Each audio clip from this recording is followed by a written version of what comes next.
Like, share, subscribe, hit the super chat on the way in, hit the thank you button for the replay squad. We just gotta add that new intro. All right, everybody. I am sorry. I literally have automobile problems. I'm dealing with literally right now, so I gotta do this anyway. For those of you that are listening in, this was not on purpose. This was even worse than that on well, it is an accident, but yeah, auto problems, and yeah, I apologize for coming in late, and I can't really connect my phone to the charger thing right now, so we're gonna just play this until the battery dies, apparently. Oh, right. Oliver the Great say, Ms. Me. Yeah, it's an embarrassing car problem, and I don't want to talk about it. But what we will be talking about right now, um, is Miss Jessie Wu, my fellow Haitian, my fellow Americanized Haitian, and so I'm taking this very, very personally. Actually, let's leave Oliver the Grace coming up a little bit. Um, in Diaspora L says, is it the Z or is it the daily? It's the daily, and the daily. It's okay. Side note on the overall conversation. Like it's almost like your cars have personalities for real, right? It's like ever since I said, you know what, I need a new daily. I'm gonna start looking for a new daily. I want something nice.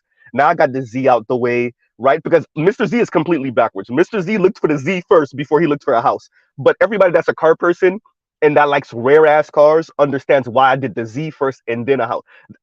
Like, if I would have let the Z slip through my hands, I would have never been able to get one. Period. Like, they just would have been too expensive, and I couldn't justify it. So, I'm like, okay, let me now get a daily, and then we'll worry about the house that I'm gonna be paying off for the rest of my life anyway, right? So, yeah. And the second I started saying, you know what, I'm serious about a daily now, my daily started giving me problems, which it never really did. Right? It's a soldier. It's never given me any real problems. Right up until I started saying, you know what, I need a new daily. And there you go. I'm telling you. And Oliver the Gray says, then a daily for your other daily. Exactly. Exactly. Right. And so okay, so there's that. All right. Back to the topic at hand. Miss Jessie Wu. All right. As a fellow Haitian, right? Um, I take this personally, so I'm going to speak about it in that way. I am still debating whether I want to use profanity or not this morning, but Miss Jessie Wu was using profanity. Y'all have heard me multiple times. Y'all know I can do either way. It is a Tuesday morning, so it's not a Monday morning, so I'm really considering it. If I do, then I'm just going to continue on that road. I think I am. I think I'm going to use profanity this morning. Um, so let's start. Let's start. Jessie Wu starts the conversation off. Well, she didn't start the conversation off like this. Let's just go through a couple of points. Um, by the way, I was sent this email from a subby. Um, and yes, I've checked out Kojo. As a matter of fact, I've called into Kojo multiple times. So, for those of you that are kind of out of the loop, the link is in my description. Kojo, African brother that's in Britain. Um, yeah. So I've called into his show a couple of times. I called into his show after Kevin passed. I called into his show one more time after that. I've left comments on in his live comments. So I've engaged with this brother a couple of times. Um, he had Jessie Wu on to speak about. For those of you that don't know, Jessie Wu is kind of like, she's not A level famous yet, not B level, maybe CD level famous in the black community. Your kids maybe know about her more than some of us, like older millennials and whatnot. Maybe some of the younger millennials and Gen Z know of her. She's around my age. I actually know someone that attended church with her, so I'll leave that there. So it is one of those like 1 or 2 degrees of separation. And we'll leave that there for now. So because she's Haitian and because I'm Haitian, I will respond back to a lot of the foolishness that was being said on that on Kojo's show. Okay, first, we are going to start off with the comment of coddling, which you get from a lot of black women generally, but particular Caribbean women, Haitian women, this coddling of our boys, this coddling of our males, right? Because we're not standing on their necks. A lot of this is like jealousy, familial jealousy thing. It's I had to wash the dishes and he didn't, right? And I had to be in the door at 9 and he got to be in the door at 10. A lot of it is that, and they hold it over well into adulthood, well into their dating lives, right? They take this way, these women are taking this way too far, right? Jessie Wu also has daddy issues, right? Her dad was a pastor or a preacher, and he was also out there, doing street stuff, right? Selling women, slinging dope, blah blah blah. And I'm just touching on a couple of points. We'll revisit them as need be, and we'll get into more details. Um, Jessie Wu also likes the bad boy. She likes to be entertained. Remember, years and years and years ago, BGS played a clip of a white woman saying she likes the roughnecks and the thug types, and then a black woman saying she likes the roughnecks and the thug types. The black woman, and remember, these are two different occasions. These are two different sets of people. These women weren't around each other or anything. BGS was just trying to show you that pretty much America has put black men in the concubine class, and it's not just black women. Black women and white women both like kind of the buck, right? The black woman that he played was Jessie Wu, right? And Jessie Wu has made comments like this multiple times throughout her career, right? That sophisticated thug thing. She's from South Florida. We know exactly what they mean by that. What they mean by that is Juvenile, like Juvenile the rapper, right?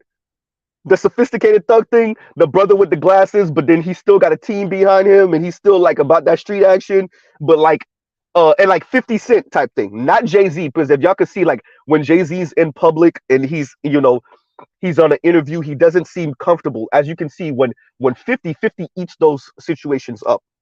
50 is who they're talking about when they talk about sophisticated thug, not Jay-Z, not Dr. Dre, not anyone else more than, I would say, 50. 50 would probably be the person, that more embodies, that best embodies that sophisticated thug imagery, right?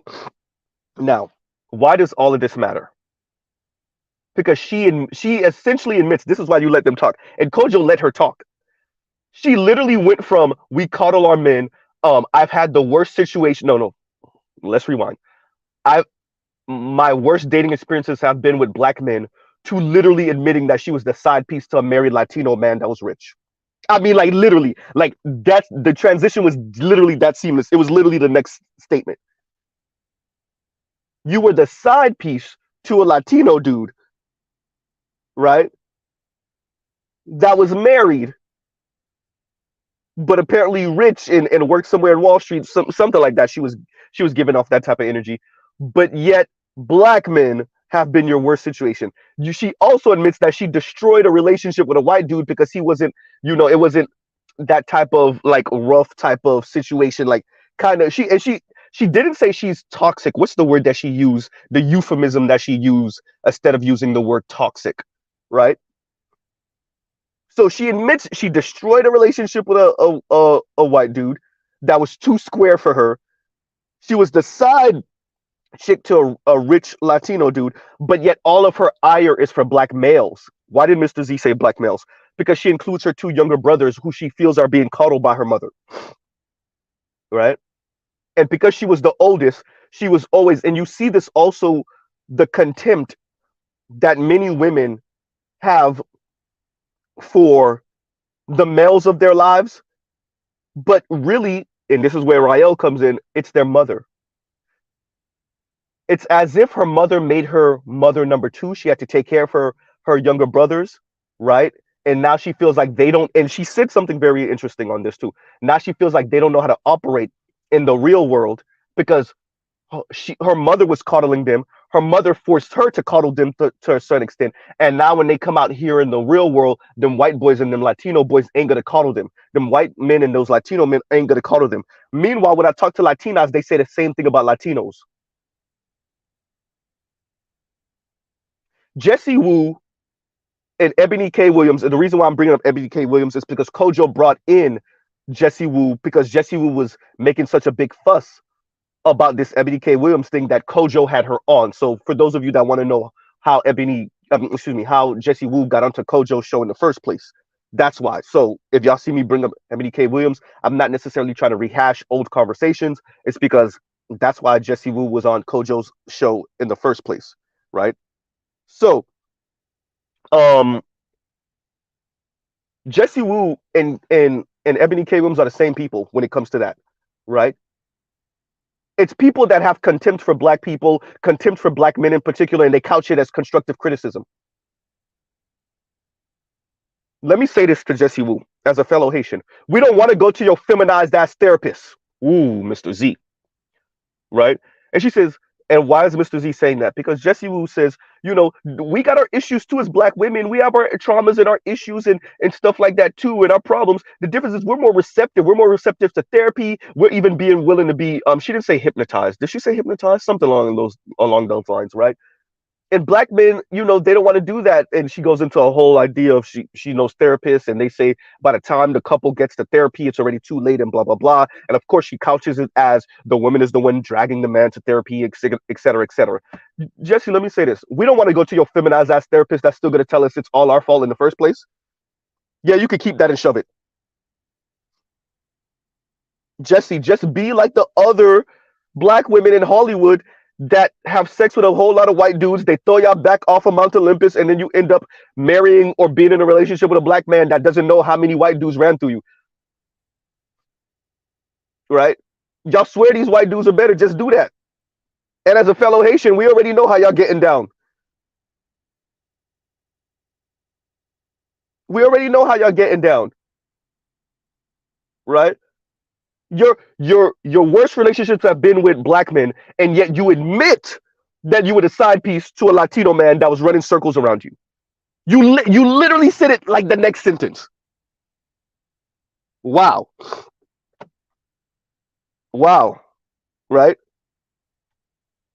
This is why y'all just let him talk. And Kojo let her talk. She teared up at one point because it's becoming overwhelming. Once again, the whole Wendy Williams thing, why you have the money and you have the access and the situation, but yet you coming home to a lonely ass house at night. Right? She says she gave up the vagina in less than 2 weeks before. Right? All of that. You just let them talk. The Ebony K. Williams and the Jessie Woos of the world, just let their arrogance, right, is so great that they never think they put their foot in their mouth. Right? And in her comments is a bunch of and yes and girl and speak on it and you telling the truth and that's real. All right. And Kojo's African brother by way of Britain. Yeah. So that means there's British women listening in. There's American women listening. I'm pretty sure there's 1 or 2 Canadian black women listening in. Y'all all listening to Jessie Woo, and there's only like 1 or 2 black women in the comments of that video pushing back. Really, a handful. For the most part, they all clapping up for Jessie Woo. All right, you want to know why you're single? Let me get this right. Black men ain't ish. I was the side piece to a rich Latino dude. And I'm destroying relationships with white men because they're too boring.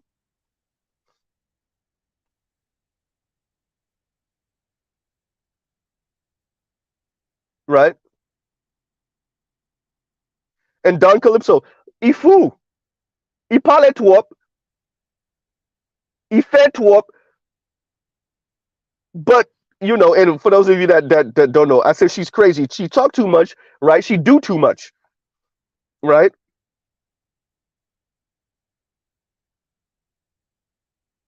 It is just it's it's listening to her speak. It's the contempt of black males in general. It's the contempt of her own brothers, her literal blood brothers. It's the contempt of black men, right? And then you couch it in constructive criticism. Let me say this to a lot of black people, not just black women, black people. Y'all gotta know that other black people aren't dumb. And Kojo said this too. Kojo said it wasn't what Ebony K. Williams said as much as was the contempt on her face. Who else y'all heard say that, Mr. Z? It wasn't just what Kojo was saying. It was, excuse me, not Kojo. Sorry, Kojo. It wasn't just what Ebony K. Williams was saying. It was the contempt on her face. It was the contempt. It was the smug. I called it smug, right? It was the smug on her face when she was speaking to Iyanla Van Zant on her second video where she was just speaking, to the audience. It was the smug. Ebony, let me say this to Ebony. Let me say this to Jessie. If y'all were better than the bus driver, you would have been with a man that you feel like was on your level. Goddamn. Both of y'all have access to the rich, famous white dudes. The rich, famous white dudes behind the scenes, the rich, famous actors and musicians. You listen, Jessie. As a regular dude, Jessie, as a regular Haitian American, just like you start I'm almost certain you lived a better life than I did, but okay. Let me tell you what all of us regular guys are thinking. Wait a minute. Y'all are in Hollywood now? Y'all rubbing elbows with these people? Y'all having sex with these people? Why y'all not in relationships? Why do y'all keep on punching down towards regular black men that you think you're better than? Well, people keep on asking us questions about y'all, even when they ask y'all questions. You know how many times random white people that I work with or that I know or that I'm associated with ask me questions about black women, and I find a way to turn that right back around and throw it in their face about white men marrying Asian women, right? Or why do white men and white women who got it all together have a 50% divorce rate? I find a way of turning it around. I don't then throw black women under the bus. As much issues as I have with black women like you, Jessie Wu, I find a way of turning it around. Why can't Ebony K. Williams do that? Even when it's black people that ask her the question, right? Why can't you turn it around, Jessie Wu?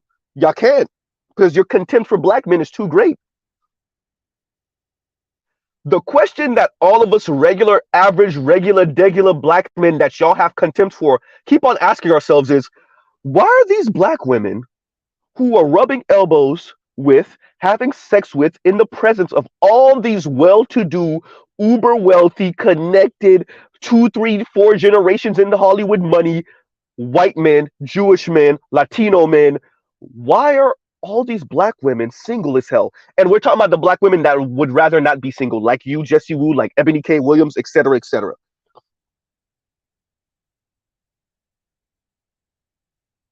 Right?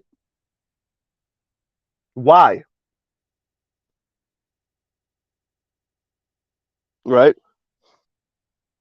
And thank you for the super sticker, Kevin C. Thanks, Kev, for the super sticker. Y'all are admitting y'all rather be in a relationship. Y'all are not exclusive to black men, and yet y'all single as hell. You have all the contempt in the world for black men, and yet you're single as hell. Right?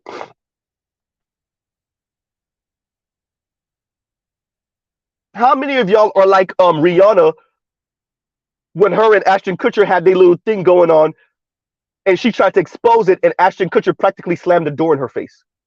This was years ago. This was like over a decade ago, for those of you that don't know. How many of y'all are doing that? Y'all are chilling and having sex with and chilling with the white guys. Where was it, K. Michelle? Y'all are K. Michelle out here with Ryan Lochte, and y'all feel a certain way when them white boys try y'all, but y'all contempt is still for black men. Y'all feel a certain way when them Latino guys try y'all, but y'all contempt is for black men. Don't give me that, oh, but you're supposed to be my brother and you're supposed to be our protectors. No, screw that. Y'all already said screw black men. Jessie Wu and Ebony K. Williams are the exact same person in that respect.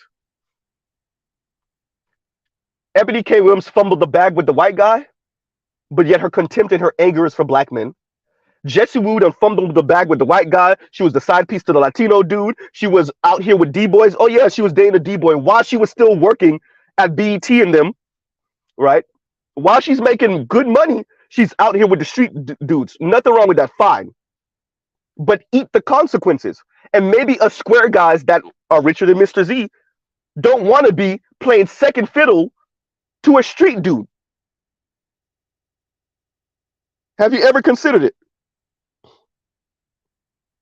Right? And y'all give me a second. Let me read Kareen's comment because Kareen would know. Kareen be knowing, right? And Kareen says, I don't know if her real name on stage, but did did have a Asian in Haiti as well. Of my childhood friend, Haitian accent, had Asian last name, Dr. Thunder. Oh, okay, you're speaking of Dr. Thunder. Okay, okay, okay. Yeah. Yeah, right. But a lot of these people, that's how they are. A lot of and this is why I tell y'all oftentimes,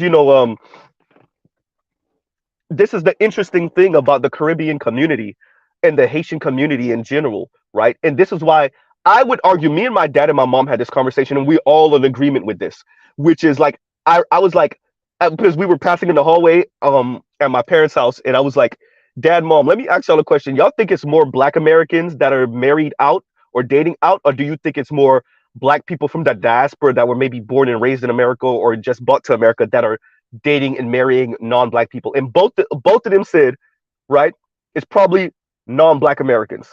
And so in that respect, I'm in agreement with Tariq Nasheed. I'm in agreement with Tone Talks. I'm in agreement with Yvette Carnell, right? Because to listen to Jessie Wu say that, all the contempt she had for males, and y'all need to go seek therapy, and nobody want to go seek your feminized therapist. That's why there's no notice. We already have this conversation about how little men are are therapists. Men in general, Black men specifically, how little of that profession are men. Don't you get it, Jesse? Why would men enter a career field where they're told to essentially be women and to treat the men like they're women and to angle it like they're women? No. Who want to be a therapist or go seek therapy? You know who's a therapist? Homegirl over here. That was we done came across two therapists in less than a year that insulted Black men. Two in less than a year. Was it even 6 months? And that's the type of therapist you want Black men to go seek help from? No, you could keep that. You could keep that,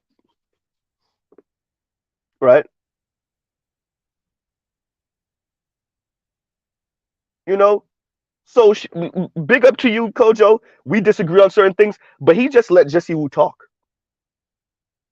He literally didn't say anything, and I know he caught it. He literally let her talk and let her talk herself into I haven't had any good relationships, or my worst relationships were with Black men, to literally transitioning into pretty much being the side chick to the rich Latino dude, right?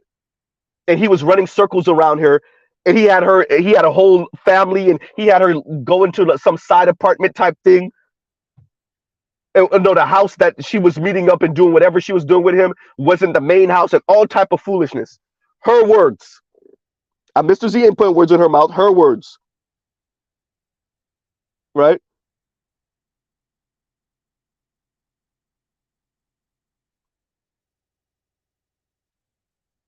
So yeah, Mr. Z is taking this real personal because once again, as a Haitian American, these Haitian Americanized women like Jessie Wu and all their contempt for Black men, particularly Black men of their own ethnicity, right? Haitian descent. And yet y'all to bust down. Oh, let me get real. Let me get real mean with it. Y'all to bust downs for white men. Y'all to bust downs for Latino men, and you have all the contempt in the world for Black men. What? You're admitting you're destroying situations and relationships with boring white dudes or men that white dudes you find is boring. You're saying that, and yet it's Black men's fault. Your issue is with Black men. Say what?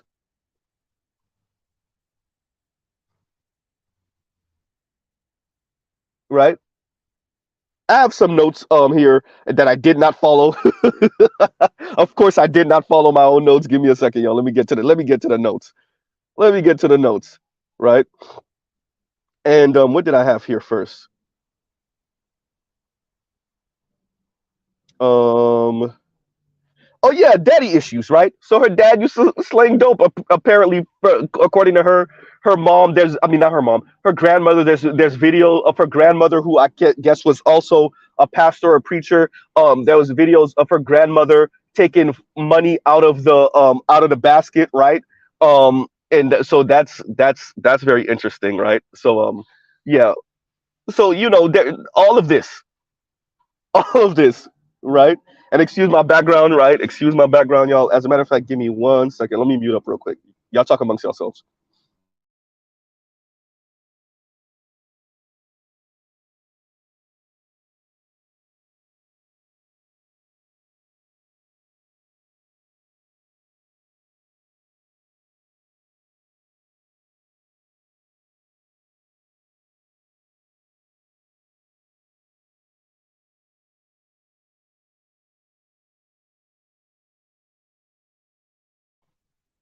Okay, here we go. Here we go. All right, we're back. All right. And I'm sorry about my background earlier. So yeah, so Jessie Wu to me, these are the type of women that Mr. Z grew up with. By the way, these are the type of women around my age they literally speak like this. They literally speak all whatever they're especially just like Jessie Wu, the successful ones. All the anger and the contempt the successful ones have, especially down here in South Florida. So many of them dated out. So many of them are dated, and they're not married out. A handful of them are married outside of not just the Haitian background, but outside of the black race. A handful of them are, but so many of them have dated out. If you want to know, for all my Haitian uncles, my Jamaican uncles, my Trinidad Guyanese uncles, my Bahamian uncles, right? You want to know why your niece, why your daughter, especially the chocolatey ones, especially the dark chocolate ones, why they're single as hell? This is them. Jessie Wu is them. All the contempt in the world for black men, try to couch it as some constructive criticism and tough love, and yet they out here doing whatever to non-black men, right? They've been passed around, or they done had fun with non-black men, and now they've been single. And like Jessie Wu says she's been single for 5 years. So that doesn't mean she's not doing anything, extracurricular in that past 5 years. But when I told y'all so many of these women are celibate or haven't had sex in 2, 3, 4, 5 years, I'm not saying Jessie Wu's one of them, but so many of y'all doubted me when Mr. Z first came out on the scene telling y'all that. I'm telling y'all this, it's true. Because they've done everything. And some of them can't stomach eating vagina. Okay, cool, right? But they've done it all. I meant that on purpose. Right?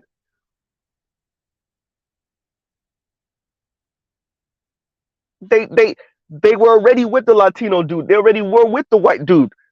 If there's a South Asian or East Asian in your neighborhood, they already did things with those guys. They already had sex with black men, obviously. We're in a relationship with black men. They don't know what to do because what the issue is, they're trying to fit in this perfect Disney-esque BS life, and it ain't working. And men are men are men.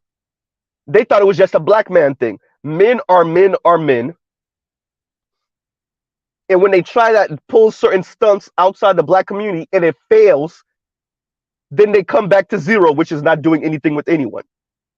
Or having their fun, getting their scratch itched, but still being single. Jessie Wu is a prime example of that.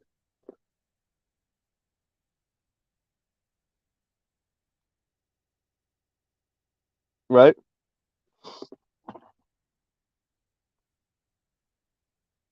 And my Creole is horrible, so I don't know exactly know what you're trying to say here, Bruce Owen Wayne.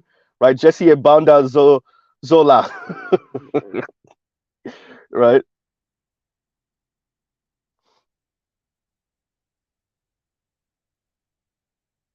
Yeah, let me read this real quick. And Kareen says, and thank you for this comment, Kareen. Kareen says, maybe, I think she wanted to say maybe, but maybe they just don't like men. It seems like these celebrity women embarrassing themselves publicly. And let's get into that for a second. Give me a second, better you before I read your comment. It it may be, and this is what happens maybe when you're hyper successful as a woman, especially a black woman, right? Because the white guys up there on your level, they maybe have more class. They're not going to call you the N word to your face. Maybe some of them are willing to have sex with you, but you're kind of, and this is what Wendy Williams was speaking to. This is what what's her face? Nicki Minaj was speaking to.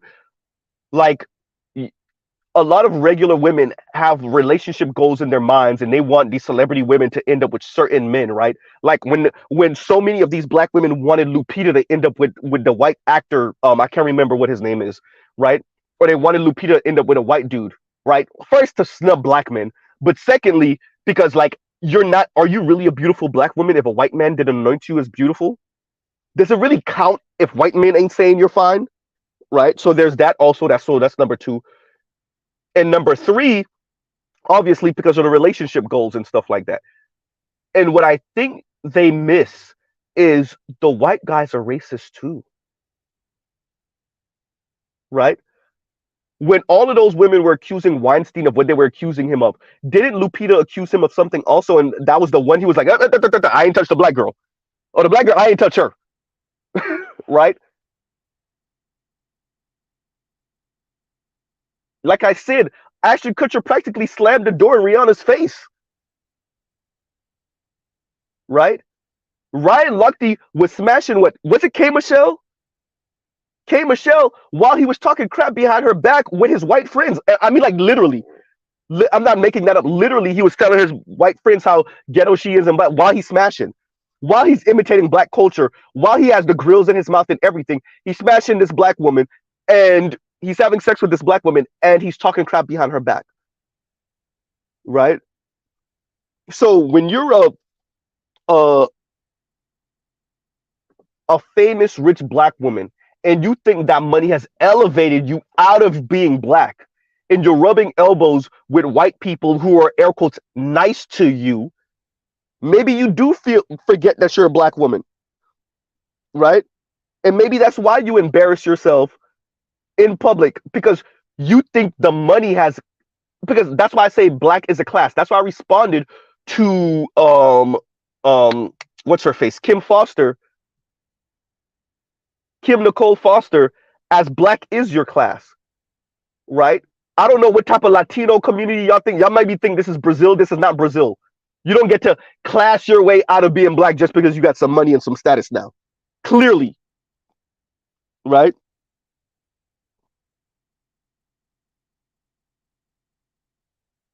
And so maybe that's the issue, Karine, is that these women, these celebrity women, are running into the wall. And it's the same wall that Kanye ran into, right? That's why he threw a big fit. Right?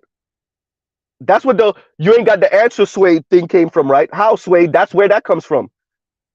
When you run into the wall of your money not giving you, your money not equaling power like everybody else, right? As a black person, Mr. Z don't got to be rich to see it. I don't know what's happening with these black celebrities and these black people that get rich, and they think that now means they're white, right? Until they run into the wall of, yeah, you still ain't white, right? That's the same wall that Diddy ran into, that he didn't want to say anything until Byron Allen said something. That's the same wall that Kanye keep on running into, trying to be an off-brand Trump, and then he run into the wall like, Trump can say those anti-Semitic things. Trump can say things like you can't. And for the good and bad of it, I'm not saying that it's a good thing that black people are still being limited, even the ones with money. I'm not saying it's a good thing. I'm saying this is what it is. And what's happening with a lot of these black celebrities is they're running into that wall and then throwing a fit and then getting mad at black people. It's not my fault that white people told you ain't white just because you have money, right? So Kanye's running into that wall. Diddy done ran into that wall. Jay-Z ran into that wall. He just ain't talking because his whole brand is that business, super wealthy. I do what I want to do. Y'all do what y'all have to do type thing. So Jay-Z ain't gonna tell y'all that he was pretty much the plaything of that Russian dude that really wanted to put that stadium in Brooklyn. That's why he owned less than 1%, right? It's the same wall they all running into. Jessie Wu running into the wall. Ebony K. Williams ran into the wall. Rihanna ran into the wall. They all run into the wall in varying degrees in different ways. And only a handful of them tell you that. Oprah ran into that wall. So, that's my long-winded way of saying, yeah, Karine, of course, they're embarrassing themselves. My issue is, why do y'all turn around and then be mad at black people? Your issue is that you have the money to, air quotes, be white, and white people are like, yeah, that's cute. No. Right? Why do we have contempt for black men? Because white society is telling you still are not, you can buy the type of things they can buy. You might even be able to live in the same neighborhood as them. You still ain't them, though. Right? Jessie Wu literally told y'all she was the side chick to some Latino dude. Literally after she said, my best relationships have been with non-black men. Your best relationships have been with. First of all, stop gaslighting black men. We go to school with the Latinos too. We go to school with the white guys too. Some of us are in the same frat as the white guys. Some of us go to happy hour with the white guys, right? Hey, go ask some of the gay brothers. Some of the white guys are cheating on their spouses with the gay brothers. We know y'all lying. Dear Jessie Woo, you can stop all of you black women that's trying to gaslight black men about all these non-black men are, yeah, they got their issues, but they're so much better than you guys. We know y'all lying, by the way. Right? When we on happy hour, the white guys are telling us which one of y'all they having sex with. Right? Jessie, you can stop lying now. We don't believe you. You need more people. We don't believe you, Jessie.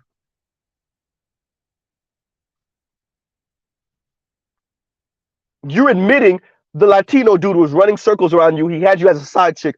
Literally a sentence after you're saying your best relationships have been with non-black men. Huh. I'm just saying. And better uses, and thank you for the super chat. What does mother issues like look like in adults? Ooh, now you sounded like Rael, right? I think a lot of it looks like Jessie B. Simone. Ooh, that's another one. Oh, just put them on the list, right? In others who don't seem able to function without chaos. That's the word that she used. That's the word I was looking for. She destroyed the relationship with the white guy because she said, I like a little chaos. Just a little chaos. Yo, y'all, okay, wait, understand. Jessie's not in her 20s. You, as a grown ass woman in your 30s, Jessie Woo, you're saying you like a little chaos. The white guy, you couldn't make it work with him because you wanted a little chaos and he was too boring. Y'all understand, we're not even talking about like youthful love, that little 22, 23, 24-year-old borderline puppy dog. You're an adult, but like borderline puppy dog love, and it's a little chaotic. No. We're talking about people well into their 30s, well into their 40s, maybe even well into their 50s. Though I said people, sorry, men. I'm sorry. Women, black women who are openly saying they want a little bit of chaos. Y'all know what that really means. They want chaos. They like it. They feed on it. Excuse me. Right? And let's read that. Let's read it all over again. And better use is what does mother issues look like in adults? Question mark. I think a lot of it looks like Jessie B. Simone and others who don't seem able to function without chaos. The contempt is all learned behavior, in my opinion. And there you go. Right? And there you go.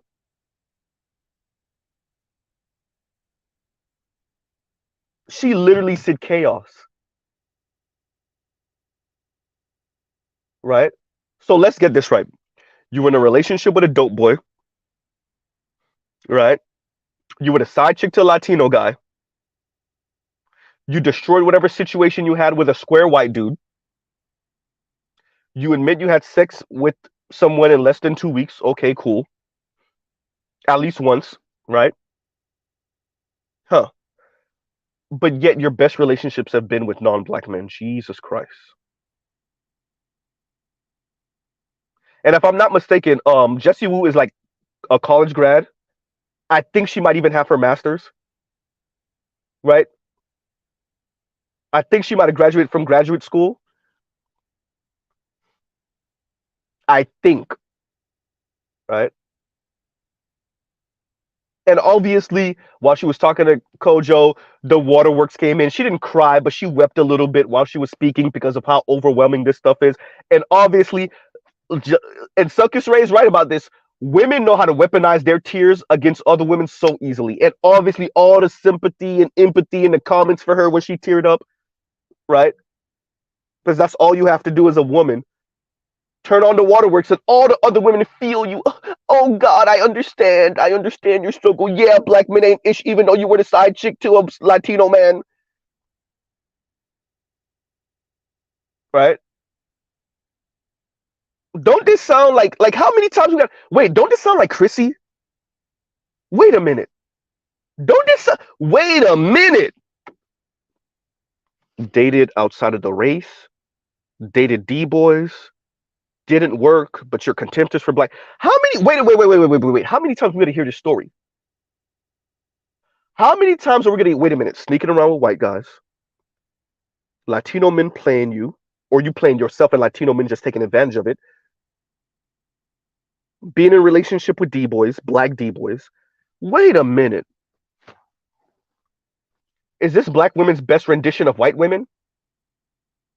White women, when they date black men, they want thug figures. Black women do that. They want the exotic. What does Chrissy call it? Exotical. They want the exotic, spicy passion of the Latino dudes. Black women, same thing. They see the white man as too square, even though they'll have sex with him and take some of his money and whatever, and they want him to show her around. Black women, same thing. Wait a minute. And then when they settle, they want it to be a white guy if they can, right? Like Jenny Mai, Jeezy's now wife, the rapper Jeezy's now wife, like she said, right? Dark meat for the side and white meat is the main course, right? Jenny Mai, and that's the way many black women are thinking. So let me get this right. So this just goes back to the dating divide and what Jennifer Lundquist was saying, right? And y'all like, share, subscribe, hit the super chat, hit the thank you button for the replay squad. This is pretty much what Jennifer Lundquist and the other authors were saying in the dating divide. And all women are doing, women of color, black women from the Caribbean are saying is exactly what Jennifer Lundquist was saying. It comes down to race and it's all about the white man. Huh. Black men ain't ish according to black women like Jessie Wu. We need therapy. We either hate black women or we're taking off all of our anger and our angst on black women. A whole lot of projection going on here. Right? And meanwhile, these women are admitting they're dating out, they're having sex outside the black race, they're doing all, and they're still single. It would be different if you at least were in a relationship talking crap. That would be, by the way, racist and sexist as hell. Go talk to what's his face, Vincent LeBeau and his black wife, right? But it would be one thing if you were at least with a white dude or a Latino dude. Y'all talking crap about black men while having been in situations with non-black men, and y'all are still single. I'm just saying, right? And Dr. Thunder says, by the way, I'm sure that she used to attend a multicultural megachurch based on a few expressions I've heard her use. Divester magnet. Right, Dr. Thunder? And yeah, I actually want to do a review of the video you did on divestors in church and how church kind of promotes that. I actually do. Because I think that's actually something that we need to kind of delve into a little bit.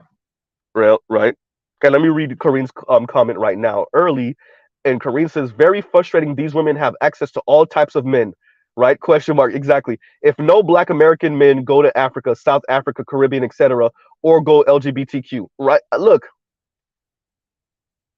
at the end of the day, I think that is what we're saying. The Ebony K. Williams, the B. Simones, the Jessie Woos. What was the other homegirl that was on B. Simone's channel? Her, right? I forgot her name. All of these women, Chrissy, these people have money, right? I know Chrissy, we don't know how she looks, but whatever. They're rubbing elbows with non-black men. They've had sex with non-black men. They're in some of the most exclusive spaces in the country. Not so much, but sometimes yes. And yet they have so much contempt for black men.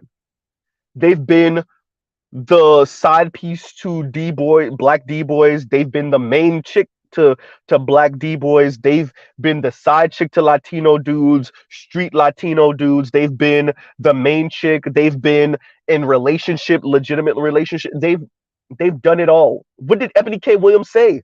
I've done it all, or I've done them all, whatever she said. Right? And yet your major contempt is for black men. You feel like black men are being coddled. That's what Jessie Wu said, right? Black males are being coddled.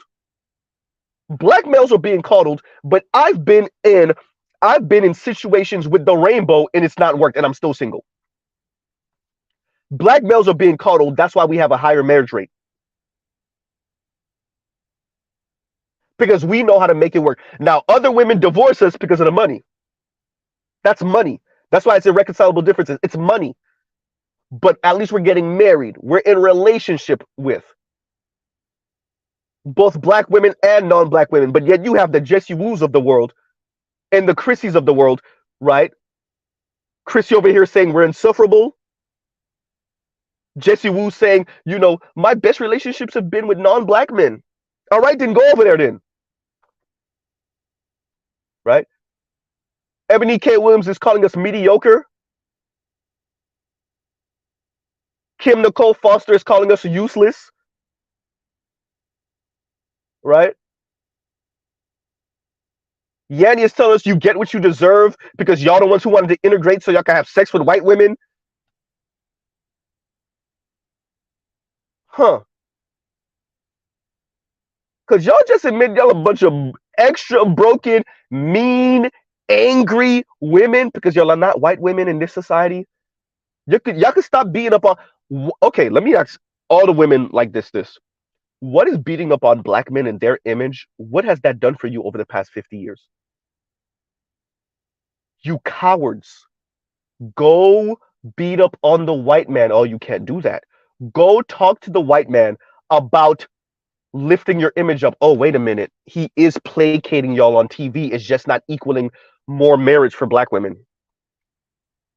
Right? The white guys are placating y'all on television. It's just not equaling anything. The average white guy is still not interested. The elite white guy is definitely not interested. But yet you're beating up on black men. The Latino men, with all of their colorism, especially, isn't interested. Because white supremacy dictates that all of these people try to date and marry as white as they possibly can, like you're trying to do.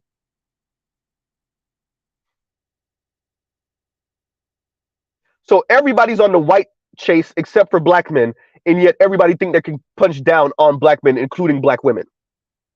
Black women like Ebony K. Williams, black women like Jessie Wu, black women like Chrissy, right? Trell said, Jermaine ain't ish, but Pedro is poppy. You see me? Right? Actually, let's leave that comment up for a few seconds. Jermaine ain't ish, but Pedro is poppy. Right?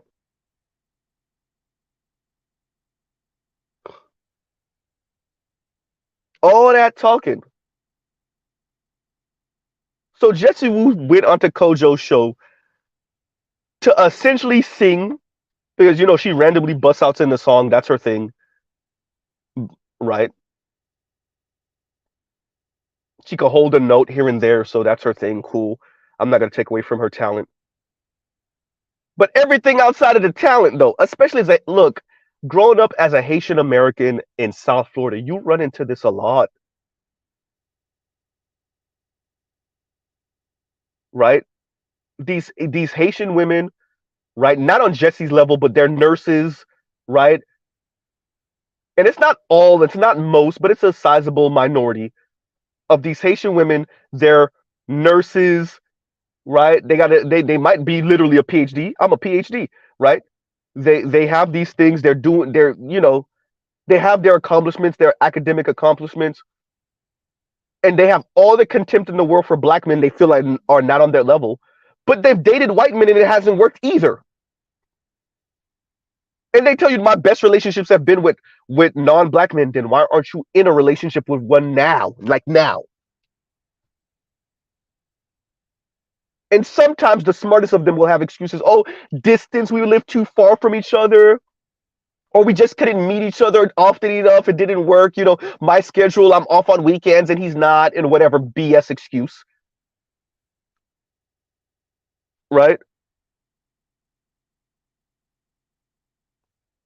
But there's always something.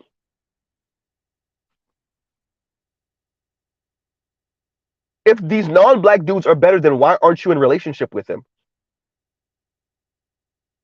And for Jessie Woo to say black males are coddled, black men are coddled, and these non-black men ain't gonna coddle you. You mean you're saying the literal same thing that the Latinas and the white girls are saying? The white women and the Latinas are literally saying the same thing. Like literally, the Latinas are literally saying the same thing about Latino men. So notice this. Jessie Woo takes anti-black misandry and flips it and saying, no, it's not anti-black misandry. It's that these mothers have coddled their sons too much. And when these black men, boys that become black men then enter society, these non-black men ain't going to coddle them. And so that's our issue. Now y'all see the movement. And we've heard this for the past couple years now of black women beating up on other black women for loving their sons too much. Now it's coddling their sons. It's babying their sons. You know what these women are saying? Y'all need to treat these, excuse me, y'all need to treat these black men like the niggas they are. Right? Because even though I can't stand this nigga, I need him to support me financially. I need him to pay off this student loan debt. I need him to put me in a nice ass Benz. I need him to get me this house in the suburbs so that we could send our kids to some white school and raise a bunch of self-hating Negroes. Right? I need y'all to raise them rough and tough so that they can come out here and do for me.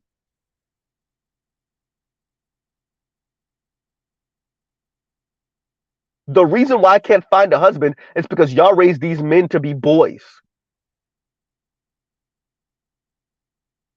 Huh. No, this is what feminism looks like. This is what egalitarianism looks like. Dear Richard Reeves, dear FD Signifier, and don't worry, I already seen the FD Signifier video about just pearly things. I'm going to get to that too. That might be the next video. Yeah.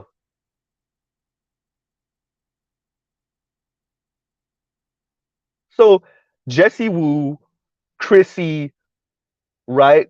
And we hearing this from a bunch of Yanny. You hearing this from more and more black women now. It's now they want to beat up on the mothers, on black mothers for coddling their sons. Because they have familial issues with their literal own brothers. They have issues. Go end up with the white men and the Latino men you feel weren't coddled then.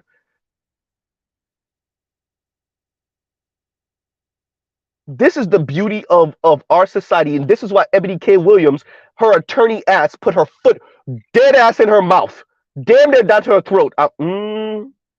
That's too easy, too easy, too easy, right?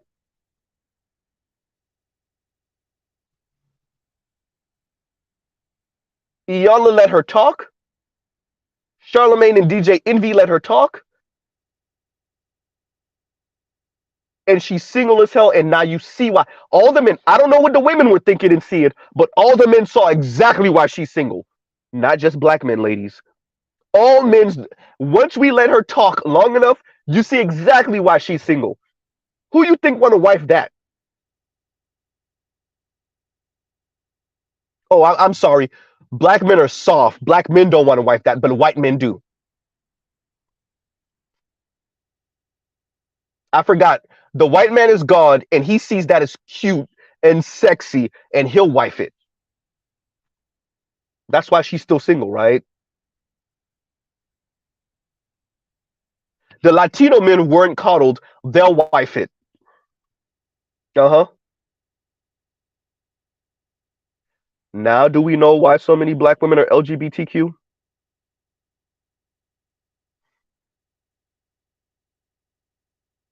Hmm. I keep on saying it. Let me say it again. You think you're better than your black male counterparts? Non-black men are too damn racist. Non-black women are too damn racist. And there you go. Who you with? Yourself. Literally yourself by yourself, or with another black woman. Exhibit A, Jessie Woo. Exhibit B, Ebony K. Williams.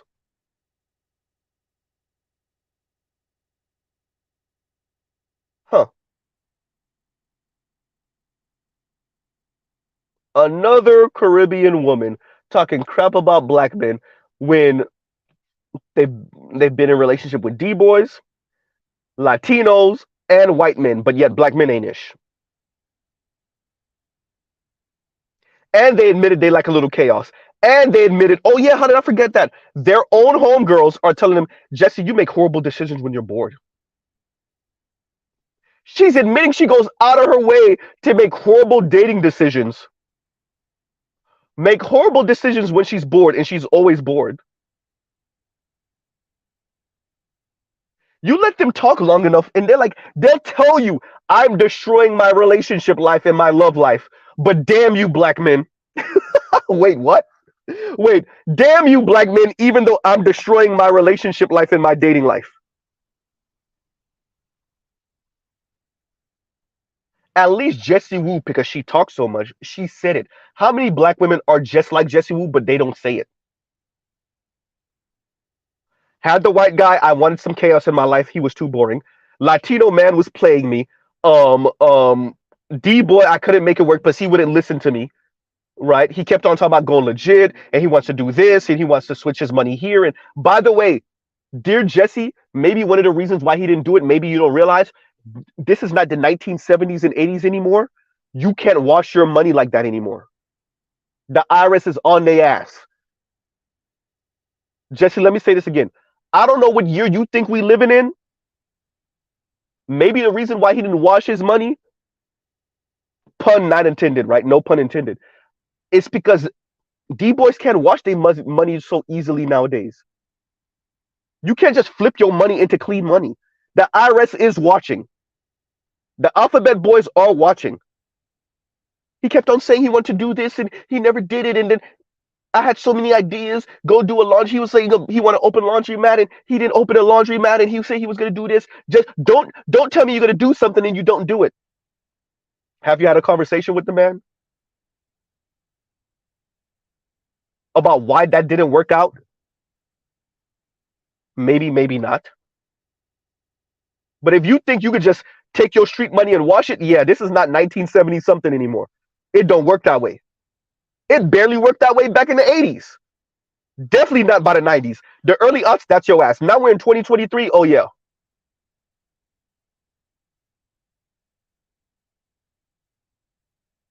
Well, y'all better stop.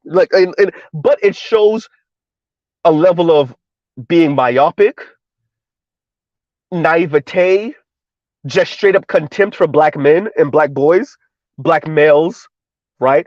Like I said, she even has issues with her own younger brothers who she feel like her mother coddled and forced her to coddle to a certain extent.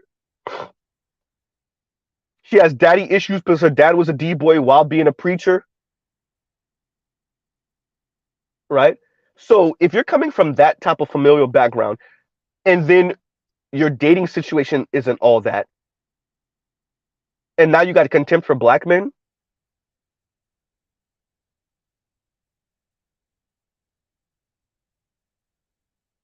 right? And better use is more context. What do those mothers teach their kids about men? How do they interact with men, etc.? How many times do they explain v condemning others? Oh, how much do they explain versus condemning others? Um, that's a really good question. What do these mothers teach their kids about men?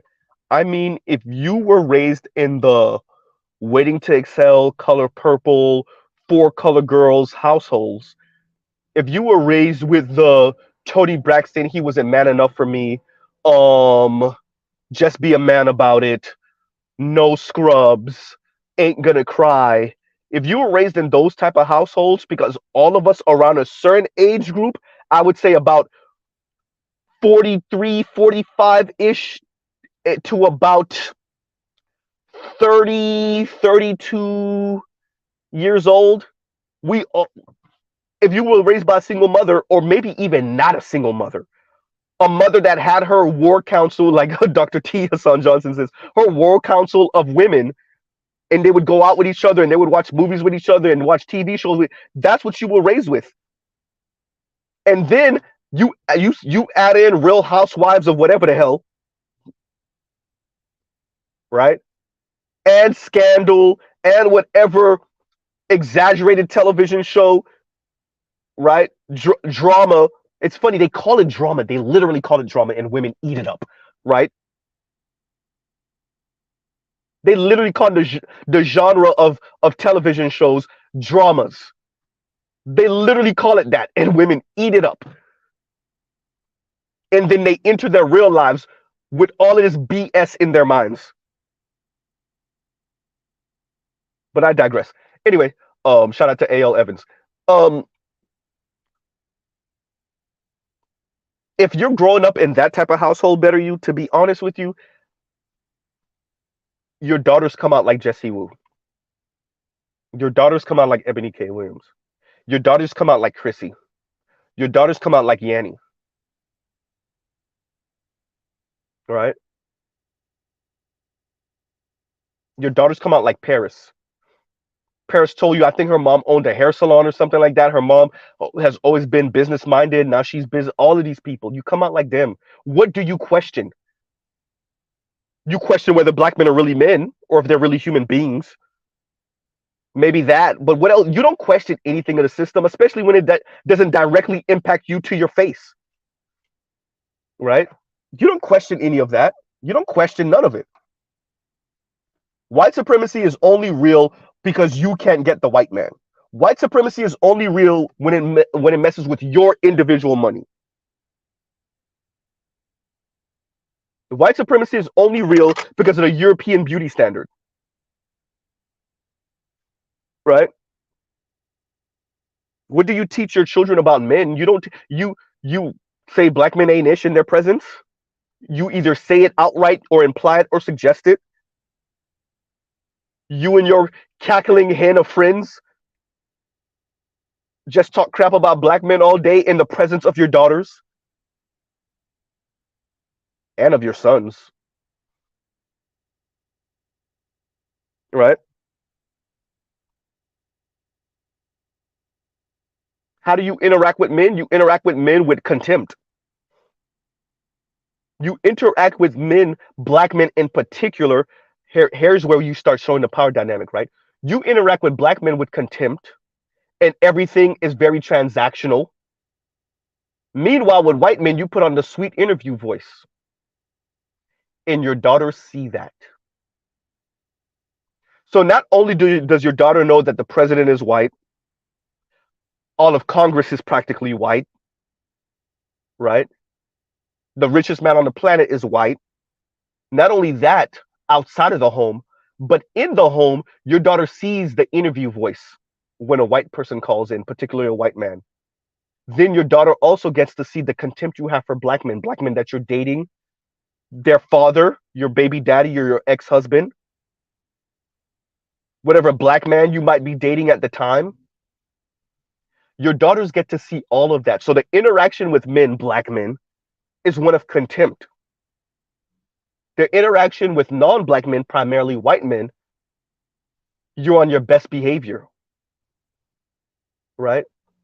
That's what your daughters see. And that's what they recreate when they become adults. Then turn around and blame black men for horrible relationships,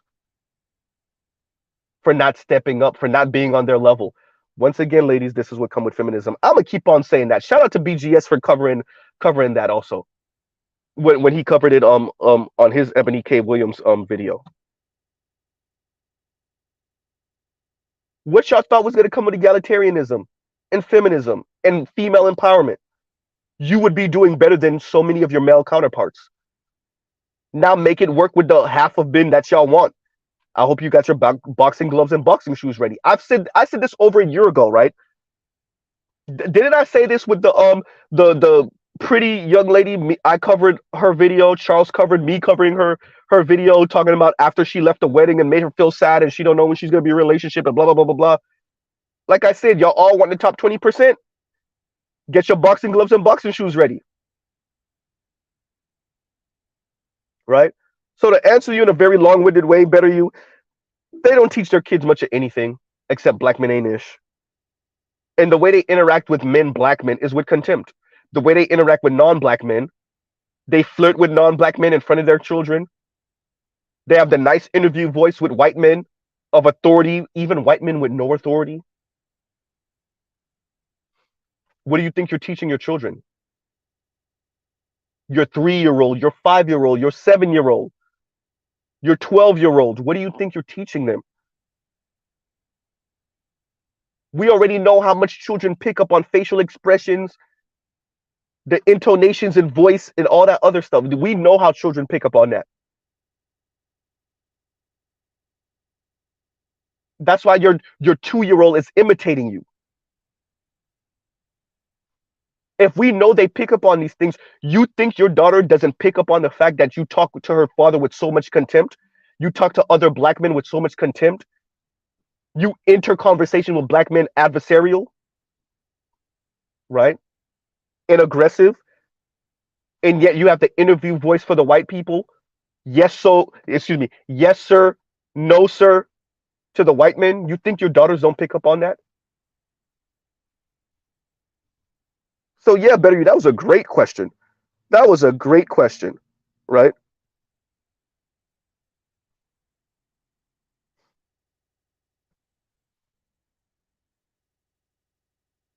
And then we get Jessie Wu.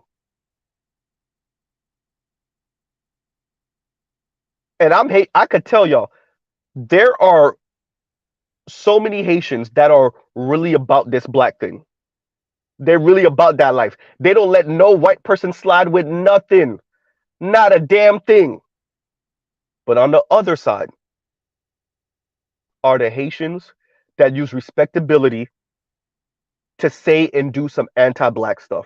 Let me say this again, because I don't think I've said this multiple times. I've said this to the brother Rael. I've said this on Roger Report show. I said this on BGS. I said this on Charles. I said this on Art New Style. I said this on Art Immore. I've said this so many different places. Let me say this one more time. Respectability politics is the gateway drug into anti-blackness. If it's not handled carefully,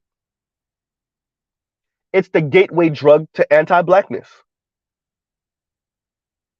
Now, Mr. Z is saying this as a person who y'all have seen can speak without using profanity, right? My vocabulary might not be large, but it's large enough, right?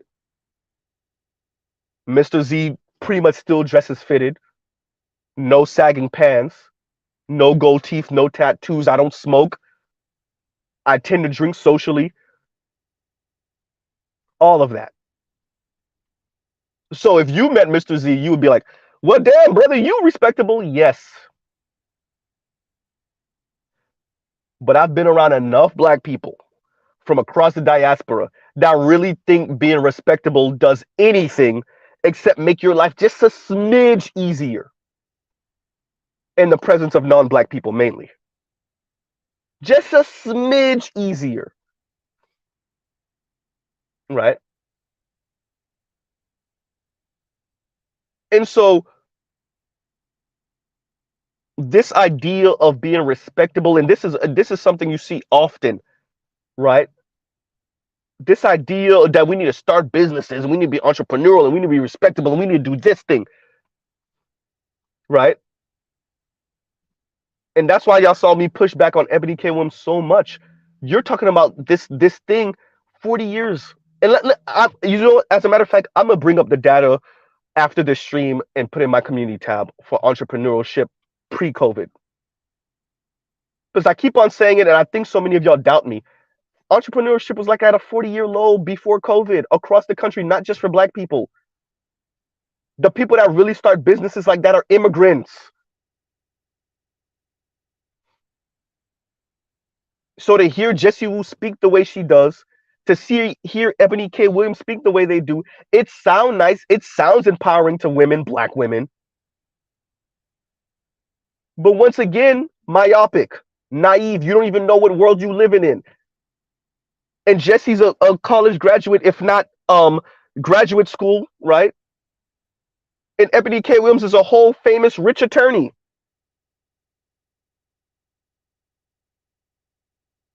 You're saying things out of context. Oh, it's 2-to-1 college enrollment for at these HBCUs for black men and black women. It's 60-40 split around the country. It's going to be what you're saying, that 2-to-1. It's going to be that overall in the country for men and women in college enrollment in less than a decade now. Black men are just a little bit ahead of the curve. Y'all refuse to. This is the problem with so many of the Jessie Williams of the. Excuse me, I said Jessie Williams. Sorry, Jessie Woos of the world. Y'all got me mistaken the sister for the mixed brother. Okay, cool. The the Jessie Woos of the world. They refuse to acknowledge that the black community, particularly black men in this respect, are just ahead of the curve when it comes to these conversations in comparison to the non-black community, other communities, because the black community is mainly poor, not mainly, but poor, working class, lower middle class, and we're black in America. We just get hit first and the hardest. But these other people are right behind us, and they following right behind us, right? So when we speak about black men lacking here, black men lacking there, I'm gonna go find me a white man, blah blah blah. White men do it better. Latino men and Asian men, and give it a year, give it 5 years, give it a decade, give it 2 decades. They'll be here too. Instead of you fixing a system, you think you just gotta chastise and berate and belittle black men into being the men that you want and need after you told them you didn't want them or need them. After you were the plaything for some D-boy, white, black, Latino, or otherwise. After you were the plaything for some rich non-black man. So when it's time to be married and get serious, which should be in your 20s, but okay, in your 30s, and the men, you are saying the men are not up to snuff, then it's the men's fault? Yeah, no. And y'all like, share, subscribe, hit the super chat, thank you button for the replay squad. Then it's the black men's fault? Right? And Detroit says, and thank you for the super chat, Detroit says, I realize that black women love crazy-ish, I think like dope dealers. Okay, crazy-ish like dope dealers, scammers, Tupac with degrees, Michael Myers, Freddy, etc. Well, apparently, right? Well, apparently. Right? Well, apparently. Jessie Wu literally flamed black men since she understood where Jessie Wu was coming from.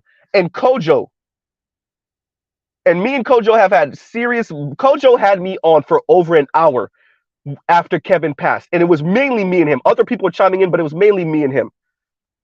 Right? And so we don't agree on everything, but Kojo called it for what it was, the contempt on her face. The contempt on Ebony K. Williams' face. We all saw it. The passive aggressive. You don't got to be with a bus driver, Ebony K. Williams. You don't have to be with a bus driver, Jessie Wu.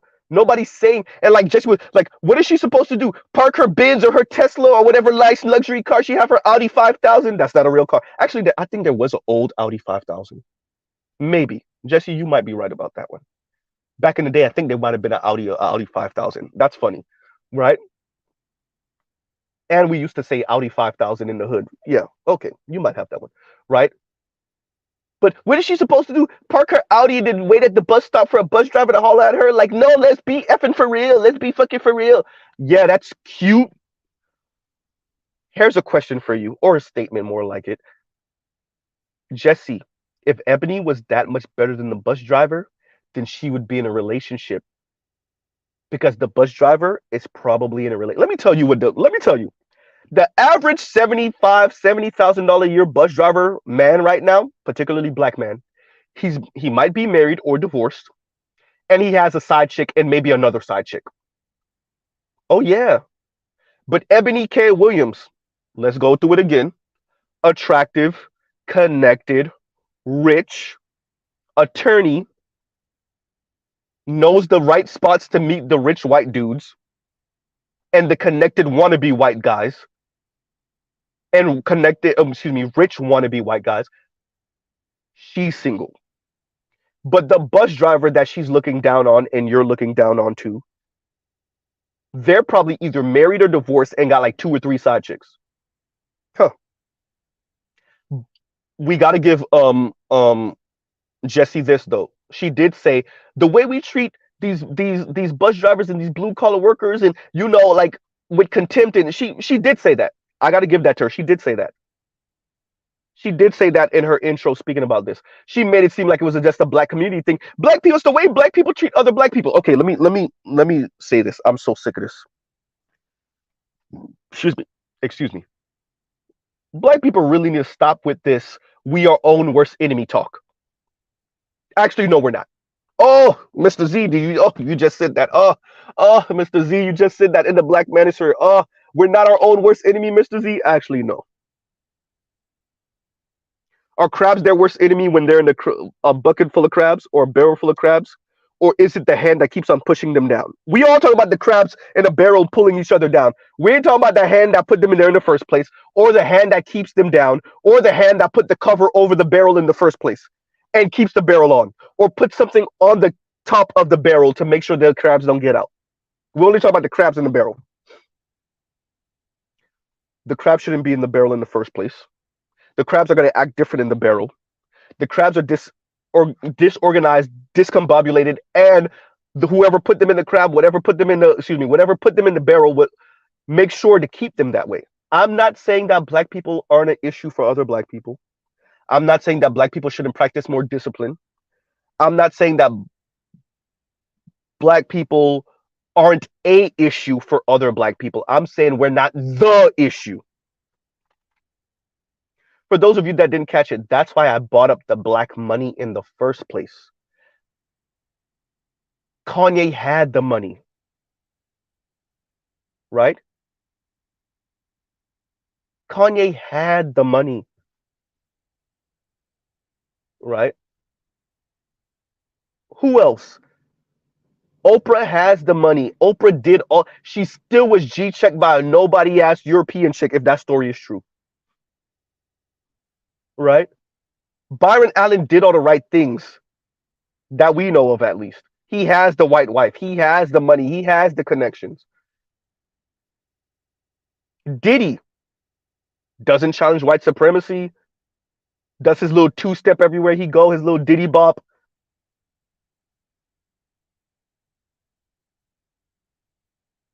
Black people are a problem for black people, I would argue. Definitely an issue. Definitely we like the top 5 issue problem in our own for ourselves. I'll say that we definitely top 5, maybe top 3. But the number 1, no. This whole black people are their own worst enemy stuff that Jessie Wu was trying to get away with, because y'all ever notice like these people, like it's always the same BS talking points from everyone in the black community. Everyone in the black diaspora saying the same thing in Western countries, Britain, America, Canada. We are our own worst enemy. Well, if black people just get together, if black people just do this, it's oh my,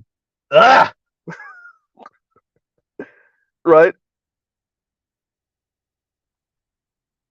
And then we say that like it's like some weird way of like empowerment, right? Because you feel like you're taking your destiny into your own hands, or we say that it's like a throwaway line now. And like, I'm surprised that we're not sick of hearing that yet. Because some black people would clap it up and like, oh, he deep. Oh, what he's saying is deep. Meanwhile, all I said was the same thing black people been saying for centuries. We are our own worst enemy. And if we would just move like this and move like that, and Jessie Wu tried to pull that stunt. That's what the whole cuddling thing was. That's what her beating up on these air quotes, these black mothers coddling their sons. That's what that was. You're cuddling your sons too much, and these white and Latino dudes ain't gonna cuddle them. Oh, so it's not white supremacy racism. right? And are there mothers coddling their sons, black mothers coddling their sons? Yes. But you know what else is happening? You know who the number one children of domestic of abuse by mothers are? It's not the daughters. Uh-oh. You know the number one children that are being murdered by their mothers are? It's not the daughters. Coddle, right? What, coddle to death, literally?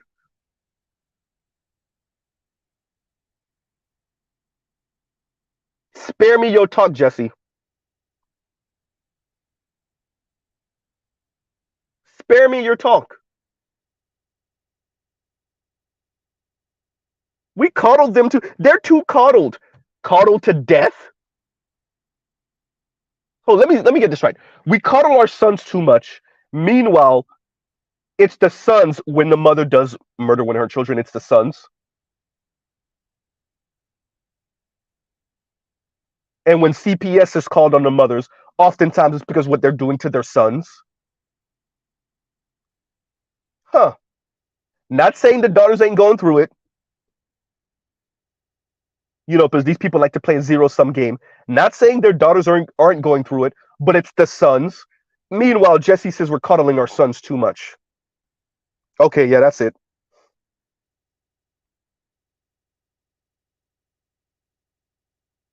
We're coddling our sons too much, and we're literally killing them. Because the non-blacks, the Latinos and the whites, they're not gonna coddle your sons. Yeah, they're gonna do what some of these mothers are doing and kill them. Ooh, Mr. Z.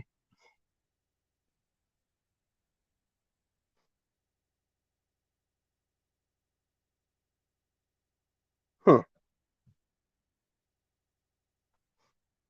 And Detroit, what you said, it didn't escape me. The whole Tupac with a degree. That's why Tupac is still to this day. He's been gone for over 20 years.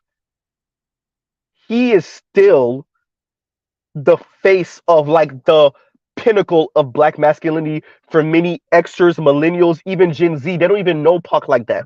They don't know about his music. They don't know about his impact, but his impact was so great in the imaginations of a handful of boomer black women, but mainly Xer and millennial black women, right? His image is so great that he's the poster child of the ideal black masculinity after they didn't want him in the beginning. Y'all remember that. Don't ever forget, they weren't checking for Pac in the beginning. He said that himself. But when they were, he was the face. And he still is the face.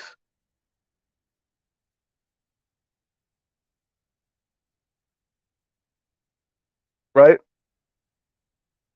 And thank you for the super chat again, Detroit. All of it great. Thank you for the super sticker. Right?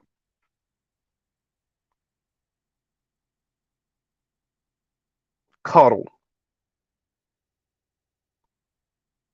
She said coddle.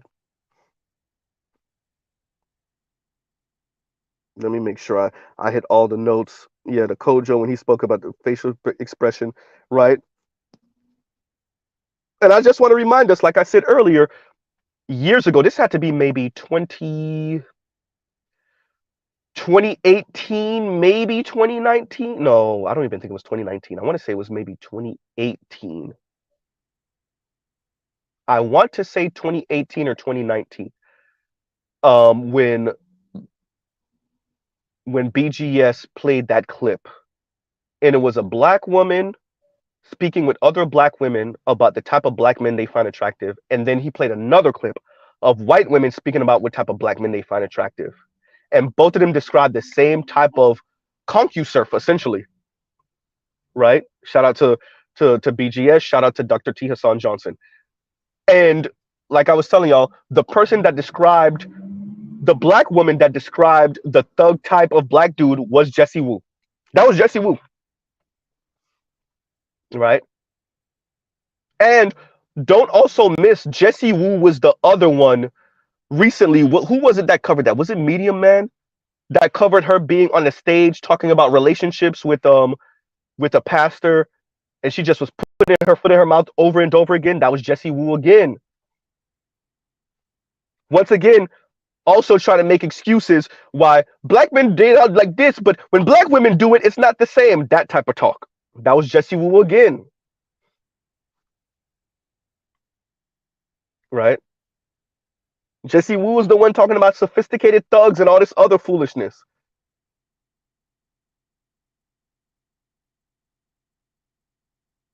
So Jessie, you could stay single or find you some little Latino dude to crawl up under or some white guy. Ebony K. Williams, you too, right?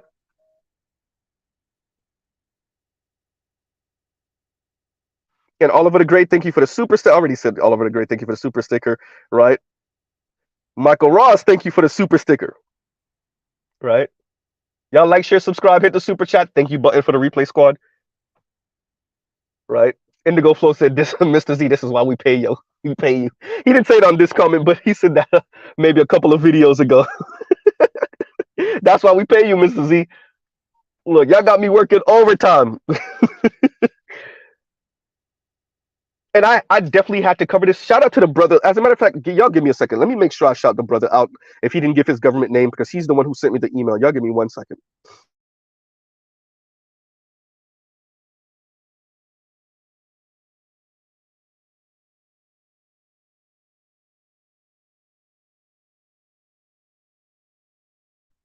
Okay, he didn't give his government. His name is Marcus Thanos. Okay, right? So Marcus Thanos, thank you very much, brother, for the video. And yes, I would have missed this Kojo, because I am subscribed to Kojo, and I missed this. So thank you for having me look at it, and I watched the whole thing all the way through. Right? I'm still not mentioning certain things because it was what, over an hour long. Yeah, so 2 hours maybe. Yeah, and as a fellow Haitian, I definitely felt it was my job to get this in line and get this in order, because Caribbean women, particularly, and they have this affinity for white men. Not all, by the way. I would argue not even most, but the ones that do really be on it. They really sound like Jessie Wu. Black men are lacking, right? Black men of my culture are coddled. Black American men are all these things that I find attractive, but I don't actually want to be with in long term. Thugs and gangsters and all this other stuff. They don't take school seriously. They don't take education seriously, right? Like Ebony K. Williams was saying. But black women from the Caribbean that are like Jessie Wu, yeah. And then where do they go? Straight to Latino men or white men? Usually white men. Sometimes white Jewish men. Right? What they don't tell you is how many failed situations they've had with non-black men. Look at Chrissy. Chrissy been single for how long? Jessie told you she's been single for 5 years. Jessie, you've been single for 5 years?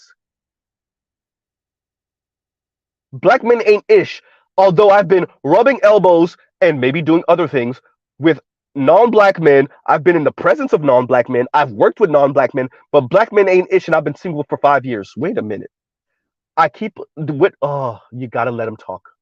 Listen, brothers, Black Manosphere, you gotta let them talk. I know we want to jump down their throats. Too easy, too easy. I know we want to rebuttal what they're saying instantly. No, let them talk. I know it's frustrating when you meet these people in reality, in real life, and they're talking about how horrible black men are and how non-black men are better. Just let them talk long enough. You let them talk long enough, and they're going to tell you about all the failed non-black situations they've been in. They're going to tell you about the Latino dude that two-pieced them, right? They're going to tell you about how the white dude called them the N-word, or how he wasn't returning calls and she was the one chasing them. Ole, right? Or was it Ola? The African sister, right? That I told y'all that was on Brianna Joy Gray. You let them talk long enough, and they'll tell you that. They'll just let them talk long enough, right?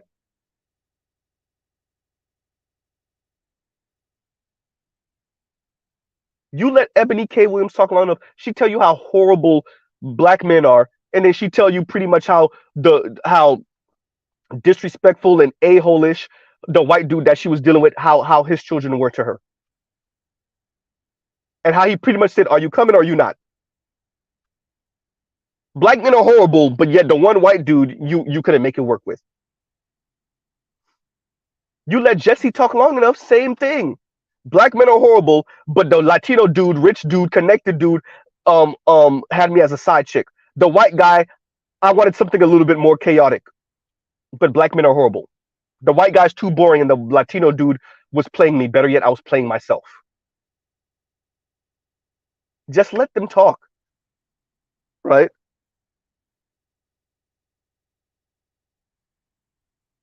And no placeholder, thank you for the super chat. And no placeholder says the non-black men relationships were her best because that's the only time she puts in full effort. You see what I'm saying? And we really, and I might actually have to do an interview with Dr. T. Hassan Johnson. I'm gonna have to email him and see how much he's willing to tell me about his classes and the dynamics of his classes, because we've mentioned it, and maybe BGS has even got him to speak about it a little bit, but I really want to delve into why he what he said and why he says, you see Latinas and white women are the ones that are taking his black male studies classes. And we already know it's because black women assume that they know black men, but clearly not, or they have contempt for black men. And they feel like that's good enough, right? I know black men, I grew up with them, right? Or I grew up around them and I know enough, right? Now you let them talk long enough, it's nothing but horrible crap that comes out their mouth about black men. Meanwhile, non-black women, both in relationship with black men and some that are just friends with black men in these colleges, are actually taking black male studies. And I'm saying all of that to your comment, no placeholder. Yeah, right? All this contempt for non-black men, and they feel like they know you, right? So they don't put in any effort, because why would they? Why would I put in effort with a black man? He's a black man. Take this little vagina that I'm throwing around with so many other dudes, occasional head, right? Take all this backbiting and slick talking and snarkiness and sarcasm and get on your way. It's not my job to do for you, black man. It's your job to do for me. When I say 50-50, what I really mean is you 50% with another of your 50% doing 100% for me.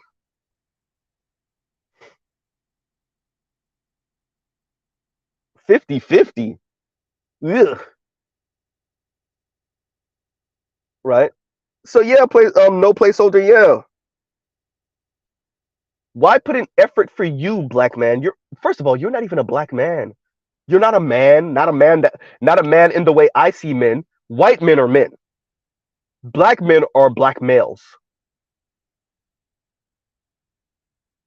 That's even if I want to grant you that. Black boys, black girls, black men are black girls. Why would I put in any real effort for you? You don't build. You're not rich. You haven't conquered, pillaged, raped the world. Why would I put in any real effort for you, black man? That's why when y'all meet a sister that's really about black men, that's why I told you, hold on to her for dear life. For those of you, y'all know Mrs. Z is in a relationship, a loving relationship, holding. Right? That's why when you meet a sister that's really about it, you hold on to her. Because out here are the Jessie Woos and the LBDK Williams. That's what you got out here. The real talk with Yannies, that's what you got out here in the dating scene.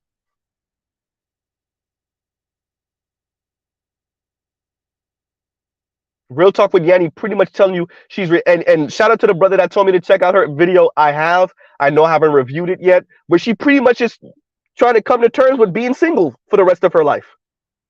How she loves her peace and she's okay with being single. And she's essentially resigning herself to being single for forever. They're letting you know, I know I'm not easy. I know I'm difficult. I know I'm mean. I know I'm snarky. I know I'm an a-hole. But unless a man's willing to deal with all that, because I'm not moving an inch. That's what these women are letting you know. I'm not going to move, forget an inch. I'm not going to move a centimeter So I'm just gonna have to resign myself to being single, right? Now, for some of them, after the non-black thing doesn't work, this is when the same-sex thing starts. And for all of you that have stud cousins, right? The stud daddies as cousins, talk to them. Let them tell you because I've worked with a couple and they'll tell you straight up. So many black women are trying to be in situations with them because they can't make it work with men. They want to stay insufferable. They got two, three kids from two, three different men, and so now they want a pretty much male acting woman to save them from themselves. Because going right back to no placeholders comment, they don't want to put in any real effort. And like shout out to the brother the Roger report, like he said, these sisters now they're in a same sex relationship. They don't want to even do their duties. We'll say it like that. Their sexual duties, the adult duties, they don't even want to do that. Well, that comes, pun intended. That's what comes with it, huh? If you can't make it work with men, and so you think you're gonna find a cheap discount way and go deal with a off-brand man, a stud daddy, then guess what you're gonna have to engage in as extracurricular adult activities. Oh, but you don't want to do that either. What do you want to do? By the way, no placeholder. I'm still answering your comment. They don't want to put in effort on nothing, right? On nothing. They don't want to put in any effort with the white guy anyway, either. But because of this society and because of their mothers or whatever, however, some black people talk and interact with white people, white men in particular, they know they have to defer to the white man, right?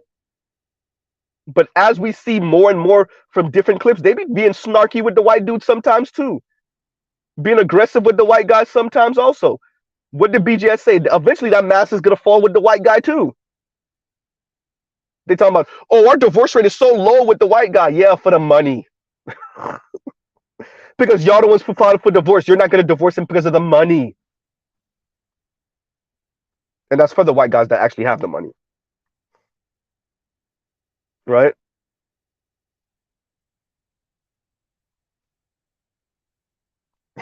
And Passport OG, thank you, Passport OG, for the super chat. And Passport OG says, "We're not Jermaine, but it's our fault." Yes, it's always your fault, right? Wait a minute, is that Yin? See, that's why they call him Passport OG. Passport OG is not even in the country right now. Passport OG said, "I'll send you some money from overseas, player. I'm not even in the U.S." Right?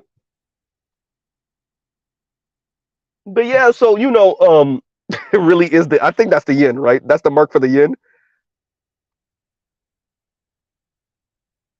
Oh, thank you, Toya. And Toya says Ebony is who Ostefko grows into.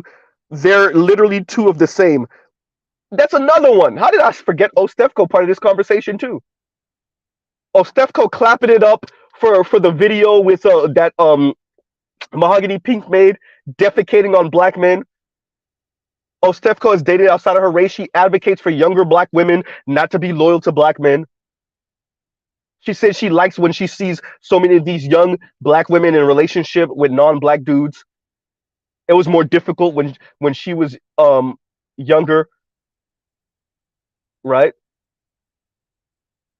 Ostefko's another one. Yeah, you're right, Toya. It's so what so I kind of went off on a tangent earlier when I was saying this about letting them talk. Obviously, Mr. Z went on a tangent. Mr. Z, you on a tangent? Nah, right? But what I was trying to stress is the reason why you let them talk. Because eventually they'll talk enough and they'll let you know, yeah, I've been in situations or relationships or situationships or just being smashed by or whatever the hell they were doing, friends with benefits, whatever you want to call it, with non-black men, and that didn't work either. So let me get this right. Once again, all the contempt in the world for black men, even though your situations with non-black men haven't fared very well, right?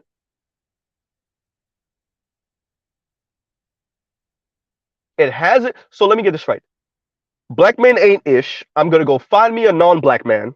I've already been using profanity this morning. Oh well. Black men ain't shit. I'm gonna go find me a non-black man. The non-black male situation doesn't work out, but black men still ain't shit. And all my best situations have been with non-black men. No, black men are not serious. They're coddled, as Jessie Wu said. You know, they need to go seek therapy. Um, they don't listen. What do they want? And she said it multiple times, right? What do y'all want? What do y'all want? Peace. Literally, peace. Preferably peace with a sandwich and some head. But peace. Literally. Every married man, every man in a relationship knows exactly what I'm doing. Peace. Just peace. Everything else is y'all. I need a man that conquered the world. I need a man I need a man like this and that. What do men want? Men in general, black men specifically? Peace. It's that simple. Right?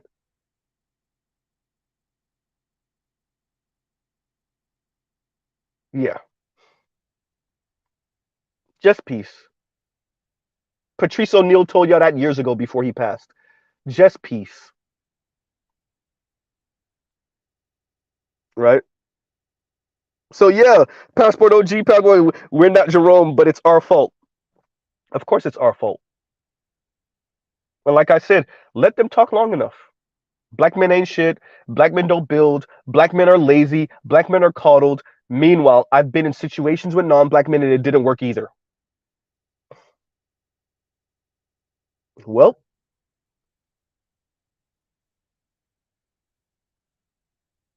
so these particular women could brag about their low ass divorce rate with white men in particular. And there's more and more data that came out that shows like that's because many of them that's their second marriage. Right? These black women and these white dudes are meeting on second marriages when they're 40 and 50 something. Right? With kids and stuff. This is not y'all meeting at 22, 23. At 22, 23, the white guy's chasing after white women. He's trying to have white kids. Now, some of y'all just thought to yourself, oh, Mr. Z, wait a minute. The black girl that I work with, yeah, her husband, her white husband, does have 2 or 3 white kids from a previous marriage. Wait a minute. Ebony K. Williams was in that situation. Wait a minute. Eve is in that situation. Huh. Most of these situations are not the Serena Williams, right? They're not Serena. They're Eve. They're Ebony K. Williams, right? Maybe I shouldn't say most, right? Let's give me some plausible deniability and some space. Many of these situations, that's what they are, right? But going to Passport OG's comment, but it's Jermaine's fault. It's black men's fault, right? They just talking. Let them talk long enough so they could tell you how horrible black men are, even though they admit that they were the side piece to some non-black man.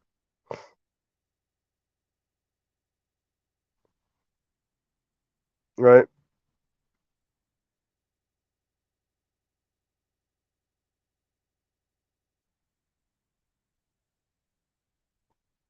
Give me a second, y'all. I'm trying to find these comments. They changed the way this thing is a little bit. Oliver the Great, thank you for the super sticker. Thank you very much.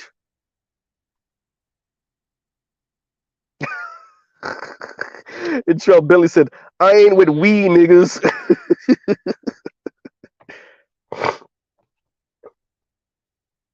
Thank you, Telescope. Suits won't save us. Suits won't save us. And I'm not against suits. Listen, you know, shout out to, I have family members that just something very monumentous and great happened in their life. So that's why you guys haven't heard from me in the past couple of days. I had to make a trip. Um, and I bought a nice blazer and some nice slacks, and me and my brother-in-law were speaking, and you know, and he bought a really nice tailored suit from Men's Warehouse for the cheap, and I was like, wow, that's dope. And so we're talking about it, and and we both look distinguished and nice and whatnot, and you know, my sister and other family members, because we went for a family thing, and you know, and to think that that saves you in any way, right? Just this, it's the and they have a this society is anti-black. Does dressing a certain way mitigate just a smidge? Possibly, depending on where you are, depending on how much contempt this non-black person has for you, or maybe even this black person has for you, right? I'm not against dressing nice, Mr. Z. Dress nice. I'm not against speaking well, Mr. Z speaks. You know, notice I didn't say well because I don't know. That's not up for me to judge. That's up for you to judge, right? I'm not against being respectable. I'm saying that's not the be all end all, right? And once again, thank you for the super sticker, Oliver the Gray, right? And no one says, and thank you for the super sticker. No, I mean, excuse me, super chat. Thank you very much, no one. And no one says it is not coddling. These boys suffer the consequences of their actions while enjoying the privileges, air quotes privileges. Those privileges, those privileges, growth growth opportunities are meant to teach men about the world. Look, brother, um,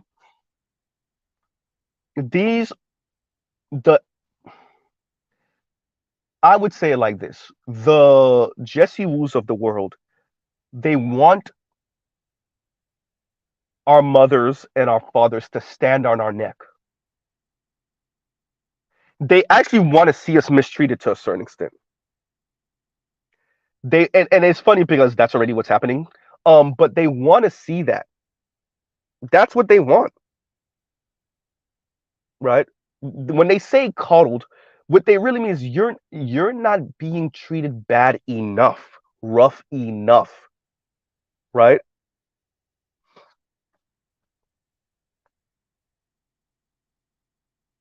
Because and it's also how they've internalized the way they were raised, right? We've heard multiple older siblings about the responsibility that was placed on their shoulder as an older sibling, especially with a gap, right? If it's a 5 year gap or 3, 4, 5, 6, 7 year gap, maybe even a decade gap. We've heard this from multiple older siblings, but for some reason, the way black women are internalizing it is we coddle our sons, right? We coddle our boys. And the consequence of us coddling them is that they come out here in the real world seeking for other people to coddle them. This is Jesse Wu's words, right? They think that the rest of the world is going to coddle them. And meanwhile, every man I hear speak, every black man I hear speak, period, from Dr. T to Dr. Thunder, all are raising their sons and preparing their sons for the insanity and the anti-blackness and the anti-black misandry of this world. Everyone from BGS, every black male, art new style, every black man I hear speak that has a son says the same thing. Rodney, name him. Every black man says the same thing that has sons. And I'm missing a whole bunch of other brothers that have sons. They all, like I said, art new style, BGS, Dr. T. Hassan Johnson, everybody.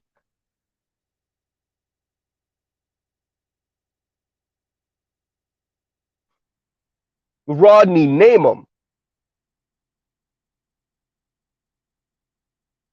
Better you, name him.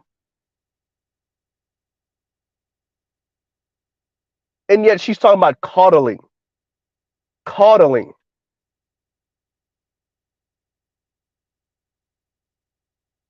Huh.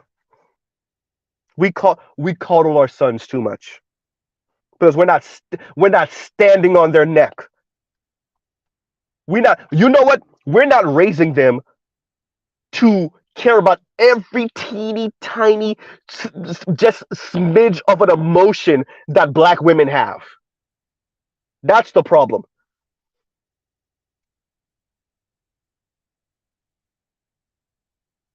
Coddle. Meanwhile, everywhere you go is racist white society trying to use black women to cover up their crimes. Shout out to Goldman Sachs. It's white society trying to elevate black women to say, look, look, look, we're not breaking any laws. Look, look, look, look, look. Well, that racist thing. Look, look, our HR person is a black woman. Our PR person is a black woman. Shout out to Joe Biden. Our press secretary is a black woman.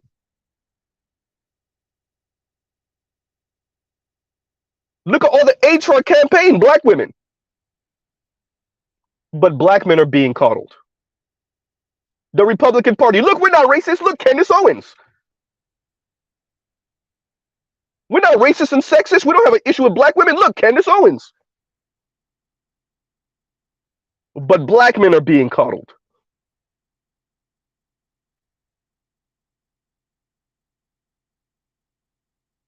Black men are being coddled. Look, yeah, we brought Roseanne back on, and she made these racist comments. But look, Channing Dungey. She's the head of ABC. Look, look, look. We're not racist. Oh, and she's married to a white man.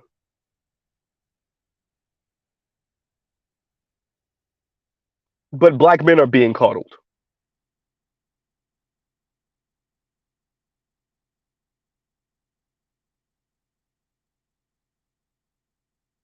Black men are being coddled.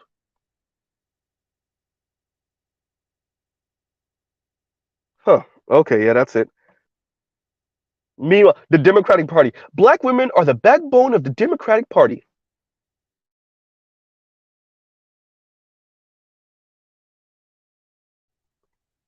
But black men are being coddled. And let's go into that. Pause. Let's go into that. Because you know Mr. Z leans into these things sometimes. And if black men were being coddled by black people in the black community, and you mean to tell me that black people know what's going to face these black boys when they become black men in in this country, in this world, so they coddle them a little bit?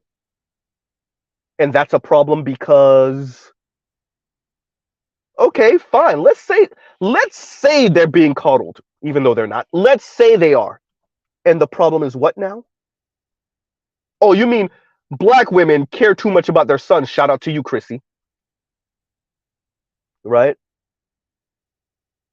You mean black women with sons who kind of get an idea of how horrible and how mean this world is to their sons?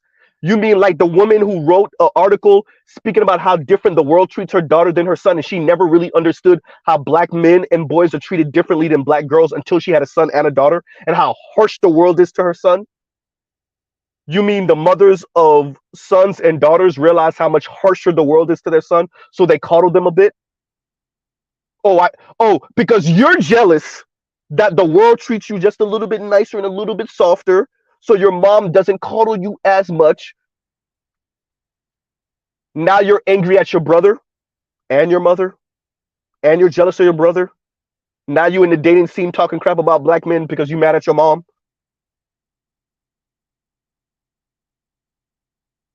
Yeah, that go for you too, Chrissy. Chrissy's still mad that her brother had a child with a non-black woman. Now she got these mixed nieces and nephews while she talk about colorism all day.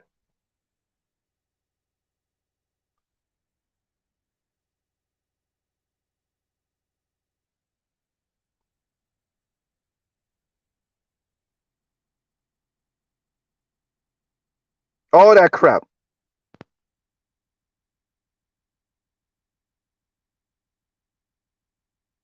Right? Oh yeah, give me a second. And Detroit says, oh, okay, okay. No, that's not oh, that's Okay, let's see. How is this going? Um, what's this? Asian women, white women. I don't know what the M stands for. Latina women. I know that. What's the H stand for too? Make more money than their men, except black women. Okay, I get what you're saying. All these different women make more than their men, right? Make more money than their own men, except black women. Black men is still on top, bro. And but it doesn't. It's the narrative, right? It's the narrative. Black women are going to continue to speak about how loyal they are to black men. These particular black women, right? They're going to speak about how loyal they are to black men while they date out, while they marry out, while they have sex with non-black men, right? These particular type of the Jessie Woos of the world are going to speak about how black women are way too loyal to black men. Meanwhile, they're dating out, they're having sex out, and it's not working. Because let's understand why they're saying what they're saying. Black women are too loyal to black men, so black men take black women for granted. Black women are too loyal to black men. That allows for black men to know they always have a fallback plan. Black women are too loyal to black men. That's why black men mistreat black women. This is all. That's what this is kind of in the subtext of what they're saying, right? And because black women are too loyal to black men, we need to shake it up a little bit and date outside of our race. Number one, we're going to have better experiences. We're going to have more access to non-black men, and non-black men have more money than black men. So of course, because we're kick-ass, we're going to end up with a kick-ass non-black man, preferably a white man, and then we're going to go sail out in the sunset into some white suburb with our mixed kids and live happily ever after, and leave black men in the hood to languish because they're the problem, right? It's the narrative, right?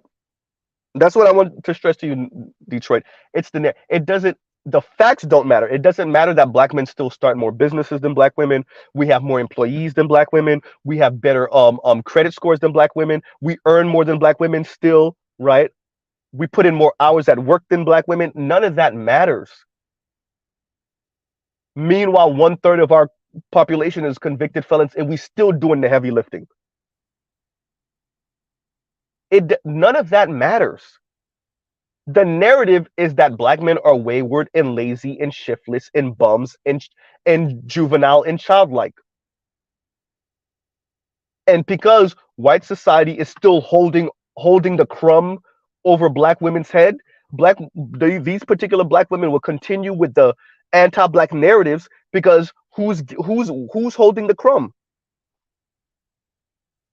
Who's incentivizing black women to say this? And I'm not saying that there's not a number of black women that would say this regardless of who's holding the crumb, but you got to know that much of why certain black women are saying these type of things is because of who's holding the purse strings. Who's the one hiring them in these academic spaces, in these corporate spaces, right? On the factory floor, even at Walmart, who's the one hiring them? Right? This is why we call them the colonizing agent of the black community. This is why we call them the petite bourgeoisie of the black community, right? And shout out to the brother LAR movement. He did a series of videos about Ebony K. Williams, but bigger than just her, talking about blue collar work and how there's many blue collar brothers that you think you earn more than, they earn more than you really, right? And he spoke about the proletariat and all this other stuff. Shout out to the brother LAR, right? I got to do a review on some of his stuff also.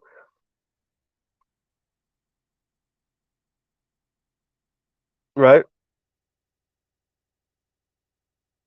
But yeah, Detroit, it's the narrative. It really is just a narrative. And they got to keep the narrative. They got to keep the narrative because how else would they make any money from white racist folks, both on the left and the right? How would you make any money off of, how would you get any support? How would you get any white people to back you or pretend like they're backing you if you're not throwing other black people under the bus? And for these brand of black women, black men, if you're not throwing black men under the bus in front of white folks, how else are they going to support you? What are you going to think about it? If you're not talking about how horrible black men are, then the only other real recourse is to speak about anti-blackness coming from other people of color. You're not going to do that. Biden already told you better team up with the Latinos to ask for stuff. So you're not going to do that. Or talk about white supremacy, and they're definitely not going to do that. Because many of these black women are trying to get down with the white racist man. Ooh, Mr. Z.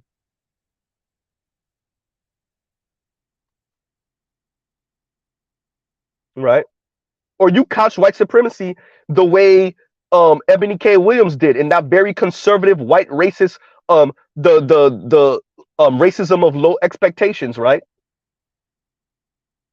You'll couch white supremacy like that. You won't actually talk about, the people that's keeping the crabs in the barrel. No? Okay.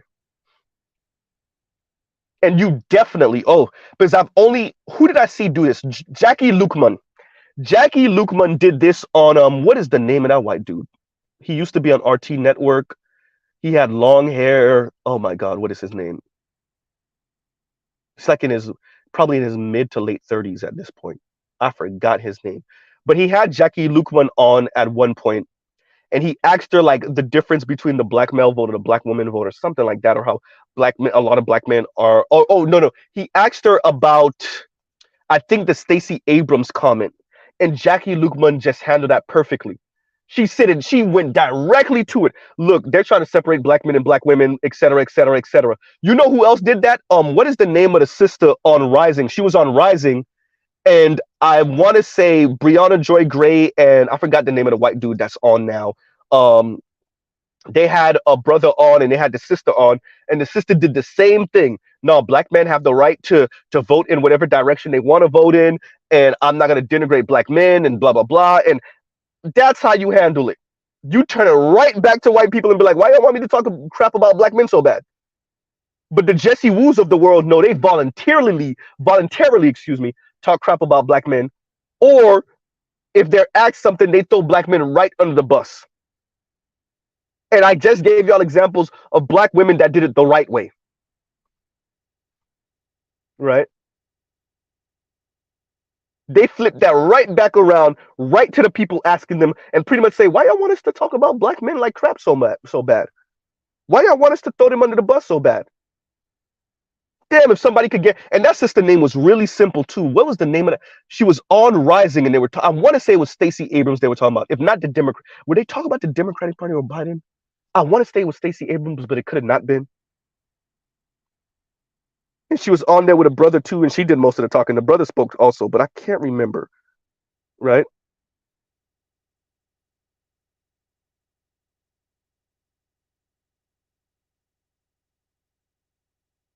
But yeah, there's ways to flip this. Right? Let me make sure I hit all my notes. But Mr. Z been talking for 2 hours, and I bet you I missed stuff anyway. Oh, there we go. And I think that'll probably be my last comment. And it is, y'all like, share, subscribe, hit the super chat, hit the thank you button for the replay squad. And it is dating not being a safe space for black women. So this is not the first time we heard this, right? So Jessie Woo, and this is like her liberal talk going off. It's funny, they're conservative when it comes to black men, and then they're liberal for everything else. So dating not being a safe space for Jessie Woo was saying dating is not a safe space for her. What she found is dating is not a safe space for her. I don't know what that. When you're dating, you are trying to make it work. You're trying to see if this person aligns with you politically, if they align with you socially, if you have similar goals and similar life trajectories. If not, maybe you're one of those people that opposites attract. You're trying to see if enough clicks, right? And you're gonna get your heart broken. You're going to be rejected. You're going to reject others. That's part of dating. Your feelings are going to get hurt. Rejection never feels good, ever. It's not a safe space for me. What I find is dating is not a safe space for me. Isn't that the exact same thing the Insider article was saying that black women were saying on these college campuses? Where are all these black? Maybe it's Mr. Z. maybe because this was an older generation. I'm talking about older Xers and boomers, and maybe even some silent generation or greatest. I didn't grow up with all these fragile ass women. I remember Tone Talk saying this years ago too. Where did all of these socially awkward, fragile ass women come from? I'm not saying y'all need to be exactly like our moms. Our moms might have did too much. But where did all these weak ass, fragile ass black women come from? Or is this y'all best rendition of the damsel in distress white women?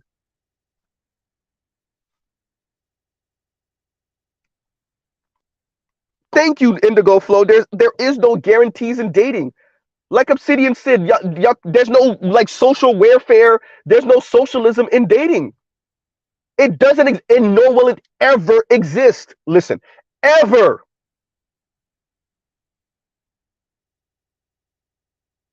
They told you, well, if you don't have nice things to say, don't say anything at all. Black men stop saying mean things to black women. We're not calling them all type of, excuse my language, outside of online spaces, we're not calling them all type of fat and all type of whatever. They still getting their feelings hurt. Okay, we're not telling them what our preferences is, or in real life, they still getting their feelings hurt. God damn, why y'all so? Where did all of the fragile black women come from?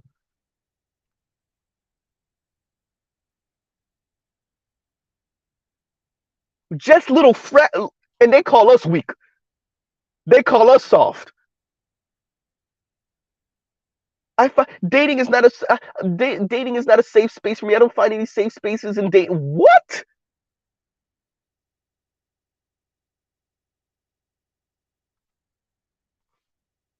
Wait, let me get this right. What you're saying, Jesse Wu, is that you as an adult with all of your experiences and all of your biases and all of your different ways of viewing the world, you're finding a difficult time for another person of similar age to you, maybe even older, right? Oh crap, you guys, my battery's at 5%. I did not realize because I couldn't charge the car. Oh boy. All right. Let's do this. I'm gonna have to end it out right here. We might come back with a part two. I did not realize it was at 5%. It just gave me the signal. All right, everyone. Damn it, I was on a roll. All right. We'll pause right here. We'll come back later on. Mr. Z out. Love, peace, and chicken crease. All right, everybody. Y'all have a great rest of y'all day. All right, everyone. We'll pause right here for now. Mr. Z out. Y'all go check out other Black Manosphere content, other non-Manosphere content. Yeah, and yeah. All right, everyone. Y'all have a great rest of y'all day. I will try to charge this. I know Roger is probably on right now. I should have ended it out anyway. And we will try to come back later on. Once again, technical difficulties. I have so much crap going on right now in life, and then my daily is being a whole a-hole right now. So yeah, and it's pretty embarrassing what it's doing. So I will talk to you guys later. Y'all have a great rest of y'all day. All right, everyone. Mr. Z out. And we'll pick up right here. For those of you that I'll just listen to the replay and then I'll pick up where I left off and we'll continue this conversation because it's an important conversation. All right, everyone. This is Z out.